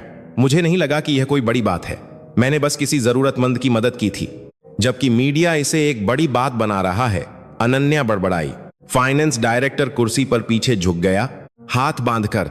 मुझे शक है, यह कोई संयोग नहीं है। विक्रम के साथ तुम्हारी निकटता बहुत ज्यादा दिख रही है। एक संभावना है कि तुम्हें किसी और पक्ष द्वारा कंपनी पर दबाव डालने या जासूस के रूप में घुसपैठ करने के लिए इस्तेमाल किया जा रहा है। कबीर चौंक गया। मैं समझा नहीं सर, मैं सिर्फ एक ड्राइवर हूं। एक ड्राइवर जो अचानक सबसे आगे की मेज पर बैठता है, एक ड्राइवर जिससे विक्रम कुछ वरिष्ठ डायरेक्टर से ज्यादा बात करता है। उसने बात काटी। यह सामान्य नहीं है। अनन्या ने हाथ उठाया, बहस को रोकते हुए। उसकी नजर कबीर पर पड़ी। मैं बिना सबूत के आरोप लगाना पसंद नहीं करती, उसने धीरे से कहा, लेकिन मैं बोर्ड ऑफ डायरेक्टर्स की चिंता को भी नजरअंदाजा नहीं कर सकती। इसीलिए आज से कुछ समय के लिए तुम विक्रम के साथ या कंपनी के किसी भी कार्यक्रम में सार्वजनिक रूप से नहीं दिखोगे। तुम्हारा काम सिर्फ लाना और ले जाना है, समझे? कबीर ने सिर हिलाया, सीना भारी महसूस हो रहा था। समझ गया मैडम। वह जानता था कि अनन्या वास्तव में उसे एक बड़े तूफान से बचा रही थी, लेकिन फिर भी एक दर्द था, जैसे जो दरवाजा पिछली रात खुला था उसे अब फिर से बंद कर दिया गया हो। कबीर के बाहर जाने के बाद फाइनेंस डायरेक्टर अनन्या की मेज के पास आया। मैडम, मेरे ख्याल से हमें ड्राइवर बदलने पर विचार करना चाहिए, उसने सुझाव दिया। जब तक वह यहां है अफवाहें नहीं रुकेंगी। अनन्या ने अपनी कनपट्टी दबाई। अगर हम उसे अभी निकाल देते हैं तो मीडिया लिखेगा कि हम कुछ छिपा रहे हैं, वह और भी बुरा होगा। डायरेक्टर ने नाराजगी से सांस ली, लेकिन सिर हिला दिया। उसके रवैये के पीछे एक और बेचैनी थी जिसे वह छिपा रहा था। यह डर कि कबीर और विक्रम की निकटता एक दिन उस धोखाधड़ी का पर्दाफाश कर सकती है जो वह इतने समय से वित्तीय रिपोर्टों के पीछे कर रहा था। इस बीच विक्रम, जिसने भी सुबह की खबरें देखी थीं, अपने ऑफिस में बस उदासी से मुस्कुराया। दुनिया सच में कितनी जल्दी नेकी को शक में बदल देती है। उसने अपने असिस्टेंट से कहा, एक कानूनी टीम तैयार करो, मैं इस विकास पर नजर रखना चाहता हूं। उस लड़के को बलि का बकरा नहीं बनने देना। दिन बीतते गए और गॉसिप और भी गर्म होती गई। कई बार कबीर ने कर्मचारियों को उसके पास से गुजरते समय फुसफुसाते हुए सुना। प्रिया ही एकमात्र थी जिसने पास आकर एक गर्म पेय देने की हिम्मत की। कबीर जी, खबरों पर कमेंट मत पढ़ना, उसने धीरे से कहा। आपका दिल उन लोगों के शब्दों से ज्यादा कीमती है जो आपको नहीं जानते। कबीर थकी हुई मुस्कान के साथ मुस्कुराया। मैं कोशिश कर रहा हूं मैडम, लेकिन कभी कभी कान दिल से बड़े हो जाते हैं। जब वह बेसमेंट के नमाज कमरे में अकेला होता तो कबीर सामान्य से ज्यादा देर तक सजदे में रहता। उन सिसकियों के बीच जिन्हें वह रोक रहा था, वह फुसफुसाया, या अल्लाह, तू जानता है कि मैं अमीर लोगों के साथ निकटता का पीछा नहीं कर रहा था। मैंने बस उस सीढ़ी पर मदद की थी जैसे मैंने पहले सड़क के किनारे की थी। अगर यह तेरी तरफ से मेरी ईमानदारी की परीक्षा है तो मेरे कदमों को मजबूत कर। उसी समय अपने अपार्टमेंट में अनन्या अपनी कंपनी के बारे में और खबरें देख रही थीं जो एक रहस्यमयी ड्राइवर से जुड़ी थीं। डायरेक्टर्स के दबाव और मीडिया की नजरों के बीच एक सवाल था जो उसके अपने दिमाग को परेशान कर रहा था। उसने कितनी बार उन लोगों को नीची नजर से देखा था जो वास्तव में अल्लाह की मदद का जरिया बने थे। उस रात उसने तुरंत आंखें नहीं मीचीं। कमरे के कोने में उसने गाला में पहनी गई क्रीम ड्रेस को करीने से लटका हुआ देखा। उसकी याद में विक्रम के बगल में घबराकर बैठे कबीर की तस्वीर बार बार आ रही थी। अनजाने में उसके होंठों ने धीरे से कहा, या अल्लाह, अगर तू सच में कबीर जैसे लोगों के बीच मौजूद है तो मुझे सही रास्ता दिखा। वह इस तरह से दुआ करने की आदी नहीं थी, लेकिन उस रात वे शब्द बस यूं ही निकल गए। उन दुआओं का जवाब एक गर्मजोशी भरे आलिंगन के रूप में नहीं, बल्कि कुछ दिनों बाद एक और भी भयानक तूफान के रूप में आया। गाला के कुछ हफ्तों बाद विक्रम बिना किसी पूर्व सूचना के हेड ऑफिस आया। उसके आने से हमेशा ऑफिस का माहौल बदल जाता था। वरिष्ठ अधिकारी जल्दी जल्दी अपने सूट ठीक करते, कर्मचारी अनुमान लगाते कि क्या होने वाला है। कबीर बेसमेंट में कार धो रहा था जब राकेश तेजी से उसके पास आया। कबीर, तुम्हें मीटिंग फ्लोर पर बुलाया गया है, उसने कहा। कबीर चौंक गया। अभी साहब? हाँ अभी। कहते हैं मिस्टर राठौर ने खुद तुम्हें बुलाया है। कबीर का दिल जोर से धड़कने लगा। उसने जैसे तैसे अपने हाथ सुखाए, अपनी वर्दी ठीक की और लिफ्ट की ओर बढ़ा। रास्ते में कुछ कर्मचारियों ने सवालिया नजरों से उसे देखा। उसने सिर झुका लिया, किसी से न टकराने की कोशिश करते हुए। बड़े मीटिंग रूम में अनन्या, फाइनेंस डायरेक्टर, कुछ डायरेक्टर्स और कुछ अन्य लीडर पहले से ही बैठे थे। मेज के सिरे पर विक्रम एक प्रेजेंटेशन स्क्रीन को देख रहा था जिस पर कंपनी का लोगो और वित्तीय ट्रेंड के ग्राफ थे। बैठो कबीर, विक्रम ने कहा जब वह युवक अंदर आया। कबीर मेज के एक कोने की कुर्सी पर बैठ गया, खुद को उस कमरे में बहुत छोटा महसूस करते हुए। विक्रम ने शांत आवाज में बैठक शुरू की। उसने कंपनी की स्थिति, बाजार की संभावनाओं और संभावित सुधार के कदमों पर चर्चा की। सभी लोग उसके हर शब्द पर ध्यान केंद्रित कर रहे थे। संक्षेप में विक्रम ने कहा, मैं धन निवेश करने और एक प्रमुख भागीदार बनने के लिए तैयार हूं, लेकिन एक स्वस्थ संरचना के साथ। मैं एक उद्धारकर्ता के रूप में नहीं, बल्कि एक भागीदार के रूप में आया हूं जो इस कंपनी को ईमानदार और ज्यादा से ज्यादा लोगों के लिए फायदेमंद देखना चाहता है। डायरेक्टर्स ने सहमति में सिर हिलाया। फाइनेंस डायरेक्टर सतह पर राहत महसूस कर रहा था, हालांकि उसकी आंखों में एक हल्की सी बेचैनी थी। फिर विक्रम ने प्रोजेक्टर बंद कर दिया, अपनी पीठ टिकाई। इससे पहले कि हम आंकड़ों के विवरण में जाएं, मैं कुछ बताना चाहता हूं, उसने कहा, कि मैंने इतने सारे अन्य कंपनियों के बीच इस कंपनी को क्यों चुना जिन्हें भी मदद की जरूरत है। मीटिंग रूम में सन्नाटा छा गया। 8 साल पहले एक सुनसान प्रांतीय सड़क पर मेरी कार ड्राइवर की थकान और मेरी अपनी लापरवाही के कारण लगभग एक खाई में गिरने वाली थी, क्योंकि मैं समय का पीछा करने में बहुत व्यस्त था। उसने अपनी कहानी सुनाई। कोई नहीं रुका जब तक एक पुरानी साइकिल वाला एक किशोर शीशा खटखटाकर हमें एक सुरक्षित जगह पर नहीं ले गया और धन्यवाद के पैसे लेने से इनकार नहीं कर दिया। विक्रम ने कबीर को देखा, जो शर्म से सिर झुकाए हुए था। वह लड़का कबीर था। उसने जारी रखा, उसने मुझसे सिर्फ अपने मदरसे के लिए दुआ करने के लिए कहा, ताकि वहां छात्रों और किताबों की कमी न हो। उस दिन से मुझे लगा कि मुझ पर एक एहसान है। कमरे में कुछ लोग एक दूसरे को देखने लगे। मैंने उसके गांव में उस छोटे से मदरसे के बारे में जानकारी ढूंढना शुरू किया और फिर चुपके से दूसरों की फाउंडेशन के जरिए मदद भेजी। लेकिन मैं कबीर से फिर कभी नहीं मिला, उस गाला की रात तक, जब अल्लाह ने मेरे कदमों को उसी हाथ में पहुंचा दिया। होटल की सीढ़ियों पर अल्लाह का नाम लेते समय विक्रम की आवाज में एक हल्की सी कंपकंपी थी, यहां तक कि वह सख्त फाइनेंस डायरेक्टर भी घूंट निगल गया। मेरे लिए यह कोई संयोग नहीं था, उसने कहा। यह एक याद दिलाने वाला था कि अल्लाह ने जो रिजल्ट मुझे दिया है वह बैंक की स्क्रीन पर आंकड़ों पर नहीं रुकना चाहिए, उसे मदरसे के आंगन तक पहुंचना चाहिए। उन छोटे छात्रों के हाथों में जो मंद रोशनी में आयतें याद करते हैं। उसने अनन्या की ओर देखा। अनन्या, मैंने तुम्हारे पिता को न केवल एक व्यवसायी के रूप में, बल्कि शिक्षा की परवाह करने वाले एक व्यक्ति के रूप में भी देखा था। इसलिए मैं उस भावना को आगे बढ़ाना चाहता हूं। मैं धन निवेश करूंगा, लेकिन एक बड़ी शर्त के साथ। हम एक मदरसा और समुदाय शिक्षा फाउंडेशन की स्थापना करेंगे और यह कंपनी इसके कार्यक्रमों की रीढ़ होगी। अनन्या ने धीरे से सिर हिलाया। यह एक बड़ा सम्मान है सर, और मैं चाहता हूं कि कबीर जमीनी कार्यक्रमों के मुख्य प्रबंधकों में से एक हो, विक्रम ने जोड़ा। सभी की नजरें कबीर पर चली गईं। वह युवक इतना चौंक गया कि लगभग अपनी कुर्सी से खड़ा हो गया। सर, मैं सिर्फ एक ड्राइवर हूं, उसने धीरे से कहा। ठीक इसीलिए कि तुमने नीचे से शुरुआत की है। तुम जानते हो कि बिना सुविधाओं के जीना कैसा होता है, विक्रम ने जवाब दिया। मैं तुम्हें तुम्हारे ड्राइवर के काम से तुरंत नहीं हटाऊंगा, लेकिन धीरे धीरे मैं तुम्हें प्रशिक्षण और जिम्मेदारी दूंगा। एक दिन तुम अपने सीईओ को खाली मीटिंग्स में ले जाने के बजाय मदरसों में मदद पहुंचाने में ज्यादा समय बिताओगे। उस वाक्य के अंत में एक छोटी सी हंसी थी, लेकिन एक गहरा अर्थ भी था। कुछ लोग मुस्कुराए, सिवाय फाइनेंस डायरेक्टर के, जो अचानक एक ड्राइवर द्वारा अपनी स्थिति को खतरे में महसूस करने लगा था, जिसे अचानक इतना बड़ा विश्वास मिल गया था। अनन्या ने कबीर को देर तक देखा। उसकी आंखों में उसने अब एक अनाड़ी गांव का ड्राइवर नहीं देखा, बल्कि किसी ऐसे व्यक्ति को देखा जिसे अल्लाह ने उसकी जिंदगी में एक नया रास्ता खोलने के लिए चुना था। अगर यह शर्त है तो मैं सहमत हूं, अनन्या ने दृढ़ता से कहा। यह कंपनी बहुत लंबे समय से सिर्फ आंकड़ों का पीछा कर रही है। शायद अब समय आ गया है कि उन छोटे लोगों के साथ साथ चलें जिन्हें हमने अब तक नहीं देखा। विक्रम संतुष्ट होकर मुस्कुराया। ठीक है, तो हम फाउंडेशन की संरचना और आंतरिक सुधार तैयार करना शुरू करेंगे, लेकिन सावधान रहना। जब नेकी का निर्माण होने वाला होता है तो शैतान चुप नहीं बैठता।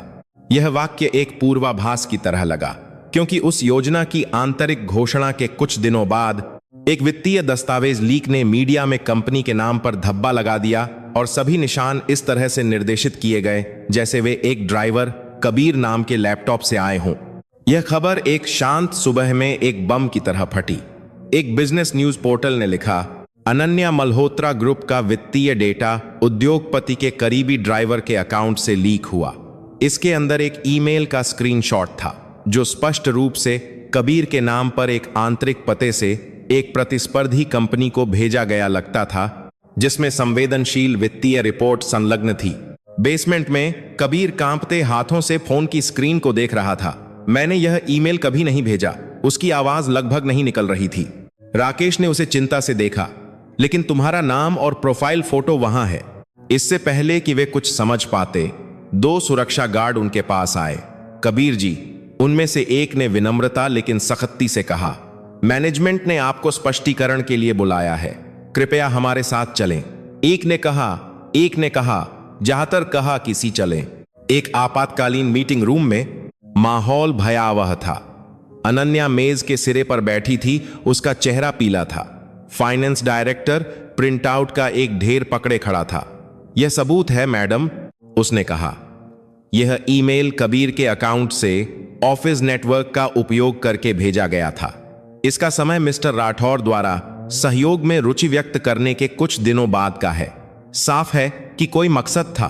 कुछ डायरेक्टर्स ने गुस्से में बड़बड़ाया। गद्दार, एक ने फुसफुसाया।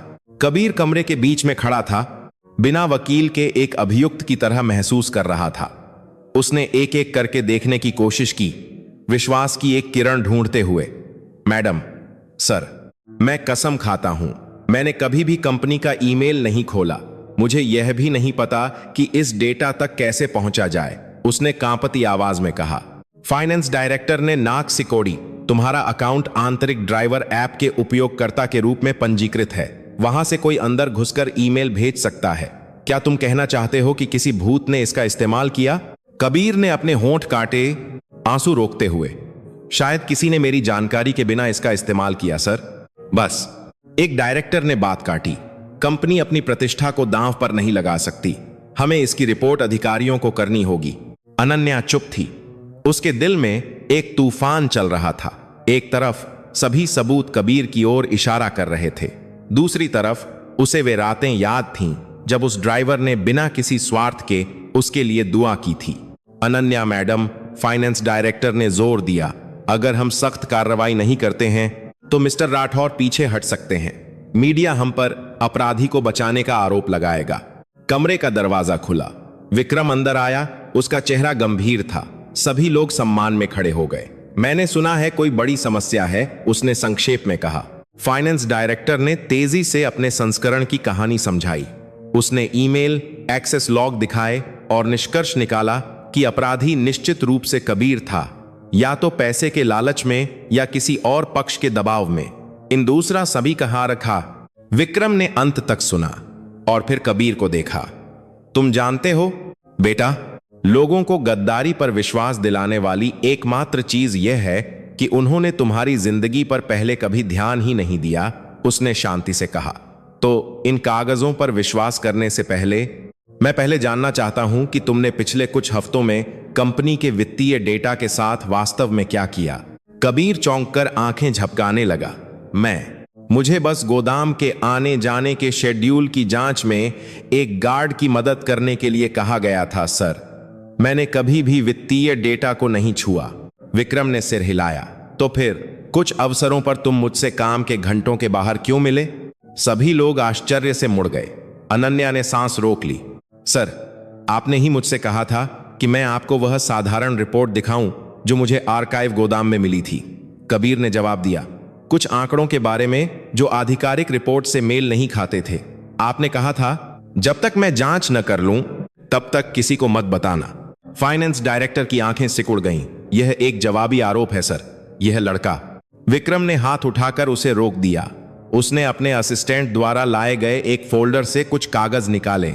मैंने ही कबीर से सबूत इकट्ठा करने के लिए कहा था, विक्रम ने कहा, क्योंकि कुछ महीने पहले मेरी विश्लेषण टीम ने इस कंपनी की वित्तीय रिपोर्टों में एक विसंगति पाई थी।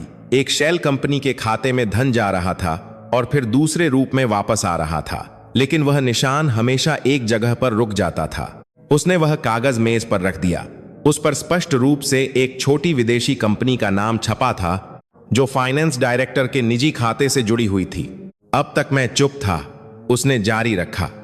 मैं जानना चाहता था कि वास्तव में इस कंपनी की परवाह कौन करता है, और मुझे जवाब कबीर द्वारा लिखे गए छोटे नोटों से मिला।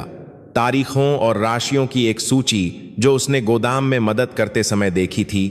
मीटिंग रूम में सन्नाटा छा गया। फाइनेंस डायरेक्टर को पसीना आने लगा।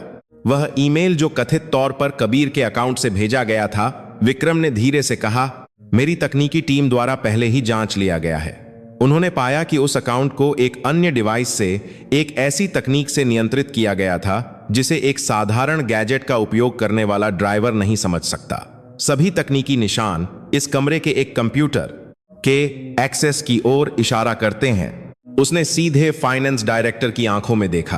तुम्हारा कंप्यूटर। कुर्सी के खिसकने की धीमी आवाज आई। डायरेक्टर पीला पड़ गया। सर मैं बस अनन्या ने आखिरकार कहा। उसकी आवाज कांप रही थी लेकिन सख्त थी। मैंने अब तक तुम पर बहुत भरोसा किया। अगर यह सच है तो तुमने न केवल कंपनी को धोखा दिया बल्कि एक छोटे आदमी के नाम का भी इस्तेमाल किया जिसके पास खुद का बचाव करने की कोई शक्ति नहीं है। विक्रम ने सिर हिलाया। मैंने सभी सबूत अधिकारियों को सौंप दिए हैं, वे यहां आ रहे हैं। कुछ डायरेक्टर्स ने शर्म से सिर झुका लिया। अब तक वे इतनी जल्दी एक ड्राइवर पर आरोप लगा रहे थे जिसका कोई पद नहीं था, जबकि असली अपराधी उनके साथ मीटिंग मेज पर बैठा था। कबीर सख्त खड़ा था, अभी भी राहत की सांस लेने की हिम्मत नहीं कर रहा था। जब एक डायरेक्टर ने उसके पास आकर धीरे से कहा, हमें माफ कर दो बेटा, तब जाकर उसके आंसू गिरे। अनन्या अपनी कुर्सी से उठी, पास आई। उसका चेहरा, जिसे वह हमेशा मजबूत दिखाने की कोशिश करती थी, अब कमजोर लग रहा था। कबीर। उसकी आवाज धीमी लेकिन सभी को सुनाई दे रही थी। मैं माफी मांगती हूं, मैंने तुम पर बहुत जल्दी शक किया। कबीर ने अपने आंसू पोंछते हुए सिर हिलाया। कोई बात नहीं मैडम, उसने धीरे से कहा। मैं भी अभी सीख रहा हूं कि हर बार परीक्षा में अल्लाह की तकदीर पर बुरा गुमान न करूं। उस पल, उस कमरे में जो आमतौर पर आंकड़ों और रणनीतियों से भरा रहता था, कुछ नरम उतरा। एक सच्ची शर्मिंदगी और यह राहत कि जिस सच्चाई के लिए दुआ की गई थी उसने आखिरकार अपना रास्ता ढूंढ लिया। कुछ महीने बीत गए। डेटा लीक मामले की खबरें कानूनी प्रक्रिया के बाद शांत हो गईं। फाइनेंस डायरेक्टर को आधिकारिक तौर पर बर्खास्त कर दिया गया और उसने अपने किए की सजा भुगती। मीडिया, जो पहले कबीर पर आरोप लगाने में तेज था, धीरे धीरे उसकी कहानी के दूसरे पक्ष को एक मदरसे के छात्र के रूप में उठाने लगा, जिस पर बदनामी लगाई गई लेकिन उसका नाम साफ हो गया। अनन्या मल्होत्रा ग्रुप धीरे धीरे उठने लगा। विक्रम की टीम से धन और सख्त निगरानी के साथ आंतरिक संरचना में सुधार किया गया। लेकिन सबसे बड़ा बदलाव सिर्फ आंकड़ों में नहीं बल्कि दिशा में था। नीचे की मंजिल पर ऑफिस का नमाजा कमरा बड़ा और सुंदर बनाया गया, न केवल नमाजा के लिए बल्कि ब्रेक के दौरान छोटे मोटे धार्मिक व्याख्यानों के लिए भी। उस नमाजा कमरे में अक्सर वे कुछ कर्मचारी दिखाई देते जो पहले कबीर का मजाक उड़ाते थे। अब जब कोई मौलाना साहब आते तो वे ध्यान से सुनते हुए बैठते। विक्रम द्वारा वादा किया गया मदरसा और समुदाय शिक्षा फाउंडेशन आखिरकार आधिकारिक तौर पर स्थापित हो गया। कबीर के मदरसे का नाम पहले कार्यक्रम केंद्रों में से एक के रूप में सूचीबद्ध था। उद्घाटन का दिन गांव में आयोजित करने का फैसला किया गया, किसी आलीशान होटल में नहीं। विक्रम ने खुद सुझाव दिया था, ज्ञान के संस्थान के जन्म का जश्न मनाने के लिए सबसे अच्छी जगह वह आंगन है जो कभी चुपचाप की गई दुआओं से भरा था। उस दिन कबीर मिले जुले भावों के साथ गांव वापस आया। कार में वह अब ड्राइवर की सीट पर नहीं बल्कि अनन्या के बगल में बैठा था।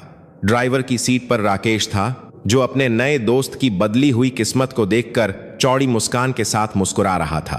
तुम बाद में वापस सामने की सीट पर आओगे, है ना? राकेश ने मजाक किया। अगर सभी ड्राइवर फाउंडेशन के डायरेक्टर बन जाएंगे तो सीईओ को ऑफिस कौन ले जाएगा? कबीर हंसा। अगर अल्लाह एक बड़ी जिम्मेदारी सौंपता है तो इसका मतलब यह नहीं है कि मैं ड्राइवर बनना छोड़ दूंगा साहब। बस शायद अब मुझे लोगों को ले जाने और मदद पहुंचाने के बीच आना जाना पड़ेगा। अनन्या ने पीछे से तिरछी नजर डाली, थोड़ा मुस्कुराई। उसने एक सादा सा लिबास पहना था, गाला की चकाचौंध से बहुत दूर। सिर्फ एक सादा सूट और एक हल्का दुपट्टा जो उसने मदरसे के माहौल का सम्मान करने के लिए चुना था। कभी कभी मेरे ड्राइवर बने रहने के लिए शुक्रिया, उसने धीरे से कहा।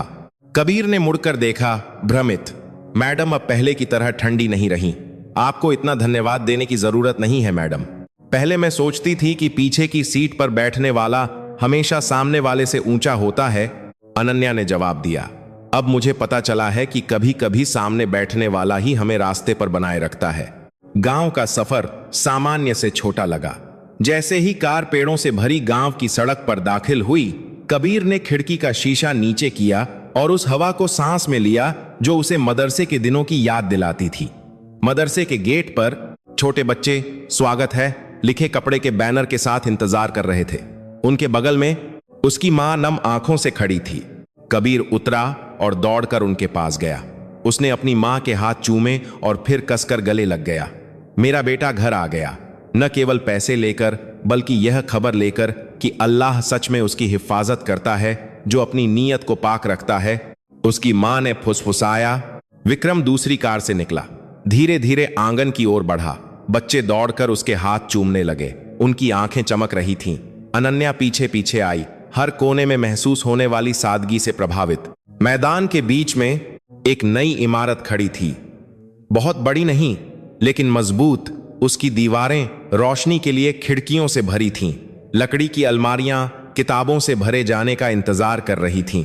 दरवाजे के ऊपर एक नामपट लगा था, उम्मीद की रोशनी लाइब्रेरी। कबीर ने उसे देर तक देखा। एक याद कौंधी जब वह और उसके दोस्त जमीन पर बैठकर उन किताबों को साझा करते थे जिनके पन्ने उखड़ने लगे थे। विक्रम ने मदरसे के प्रमुख को चाबी सौंपी और फिर कबीर का कंधा थपथपाया। यह तो बस शुरुआत है, उसने कहा। यह फाउंडेशन तुम्हारे एक प्रस्तावक के रूप में कई अन्य मदरसों की मदद करेगा। तुम्हें यह नहीं भूलना चाहिए कि यह सब कहां से शुरू हुआ। एक प्रांतीय सड़क के किनारे से, सर, कबीर ने मुस्कुराते हुए जवाब दिया, और एक होटल की सीढ़ियों से, और उन दुआओं से जो कभी नहीं रुकी, विक्रम ने जोड़ा। उद्घाटन कार्यक्रम सादा लेकिन मार्मिक था।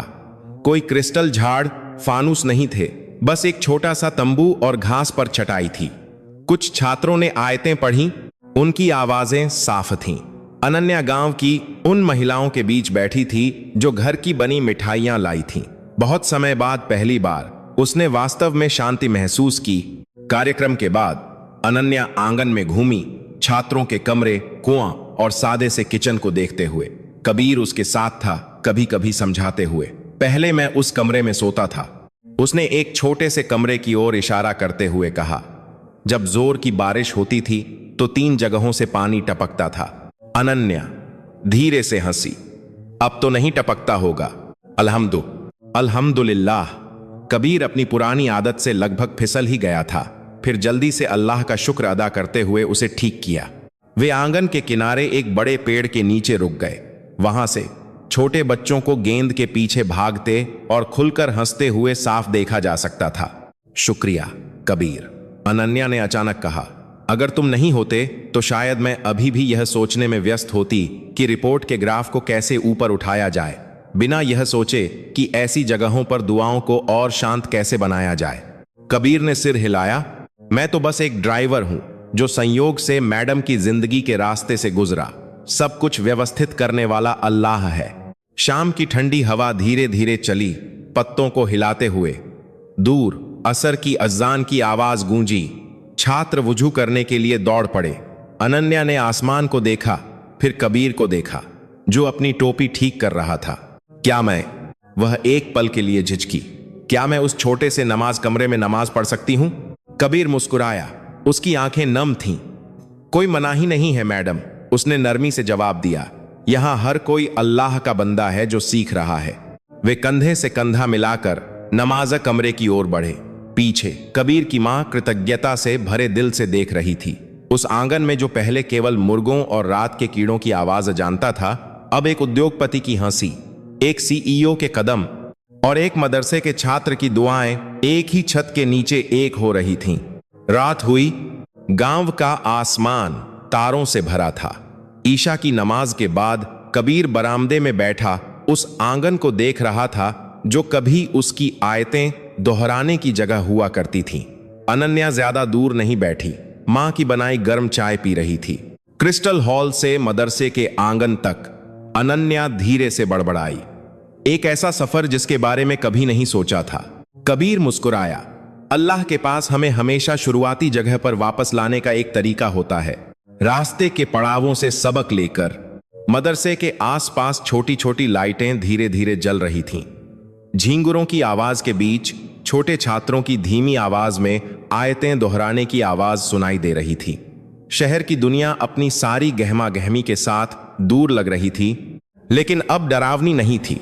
कबीर ने एक पल के लिए आंखें बंद की, गहरी सांस ली। अपने दिल में उसने बिना शब्दों के शुक्र अदा किया। वह जानता था कि आगे का रास्ता अभी भी लंबा है, और भी परीक्षाएं, बदनामी और चुनाव होंगे। लेकिन उस रात गांव के शांत आसमान के नीचे उसने एक चीज महसूस की जिसकी उसने पहले सिर्फ कल्पना की थी। एक बड़ी कहानी का हिस्सा बनना जो न केवल एक नाम को उठाती है बल्कि कई दिलों को मजबूत करती है। और उन दिलों के बीच एक खूबसूरत सीईओ का दिल भी था जो धीरे धीरे झुकना सीख रही थी, और एक उद्योगपति का दिल था जिसने मदरसे के आंगन में वापस आना चुना, हर बार यह याद करने के लिए कि उसका रिजक कहां से आता है। सब कुछ बिना लंबी तालियों के बह रहा था, बस शुक्र की एक धीमी फुसफुसाहट के साथ जो निश्चित रूप से आसमान तक पहुंच रही थी।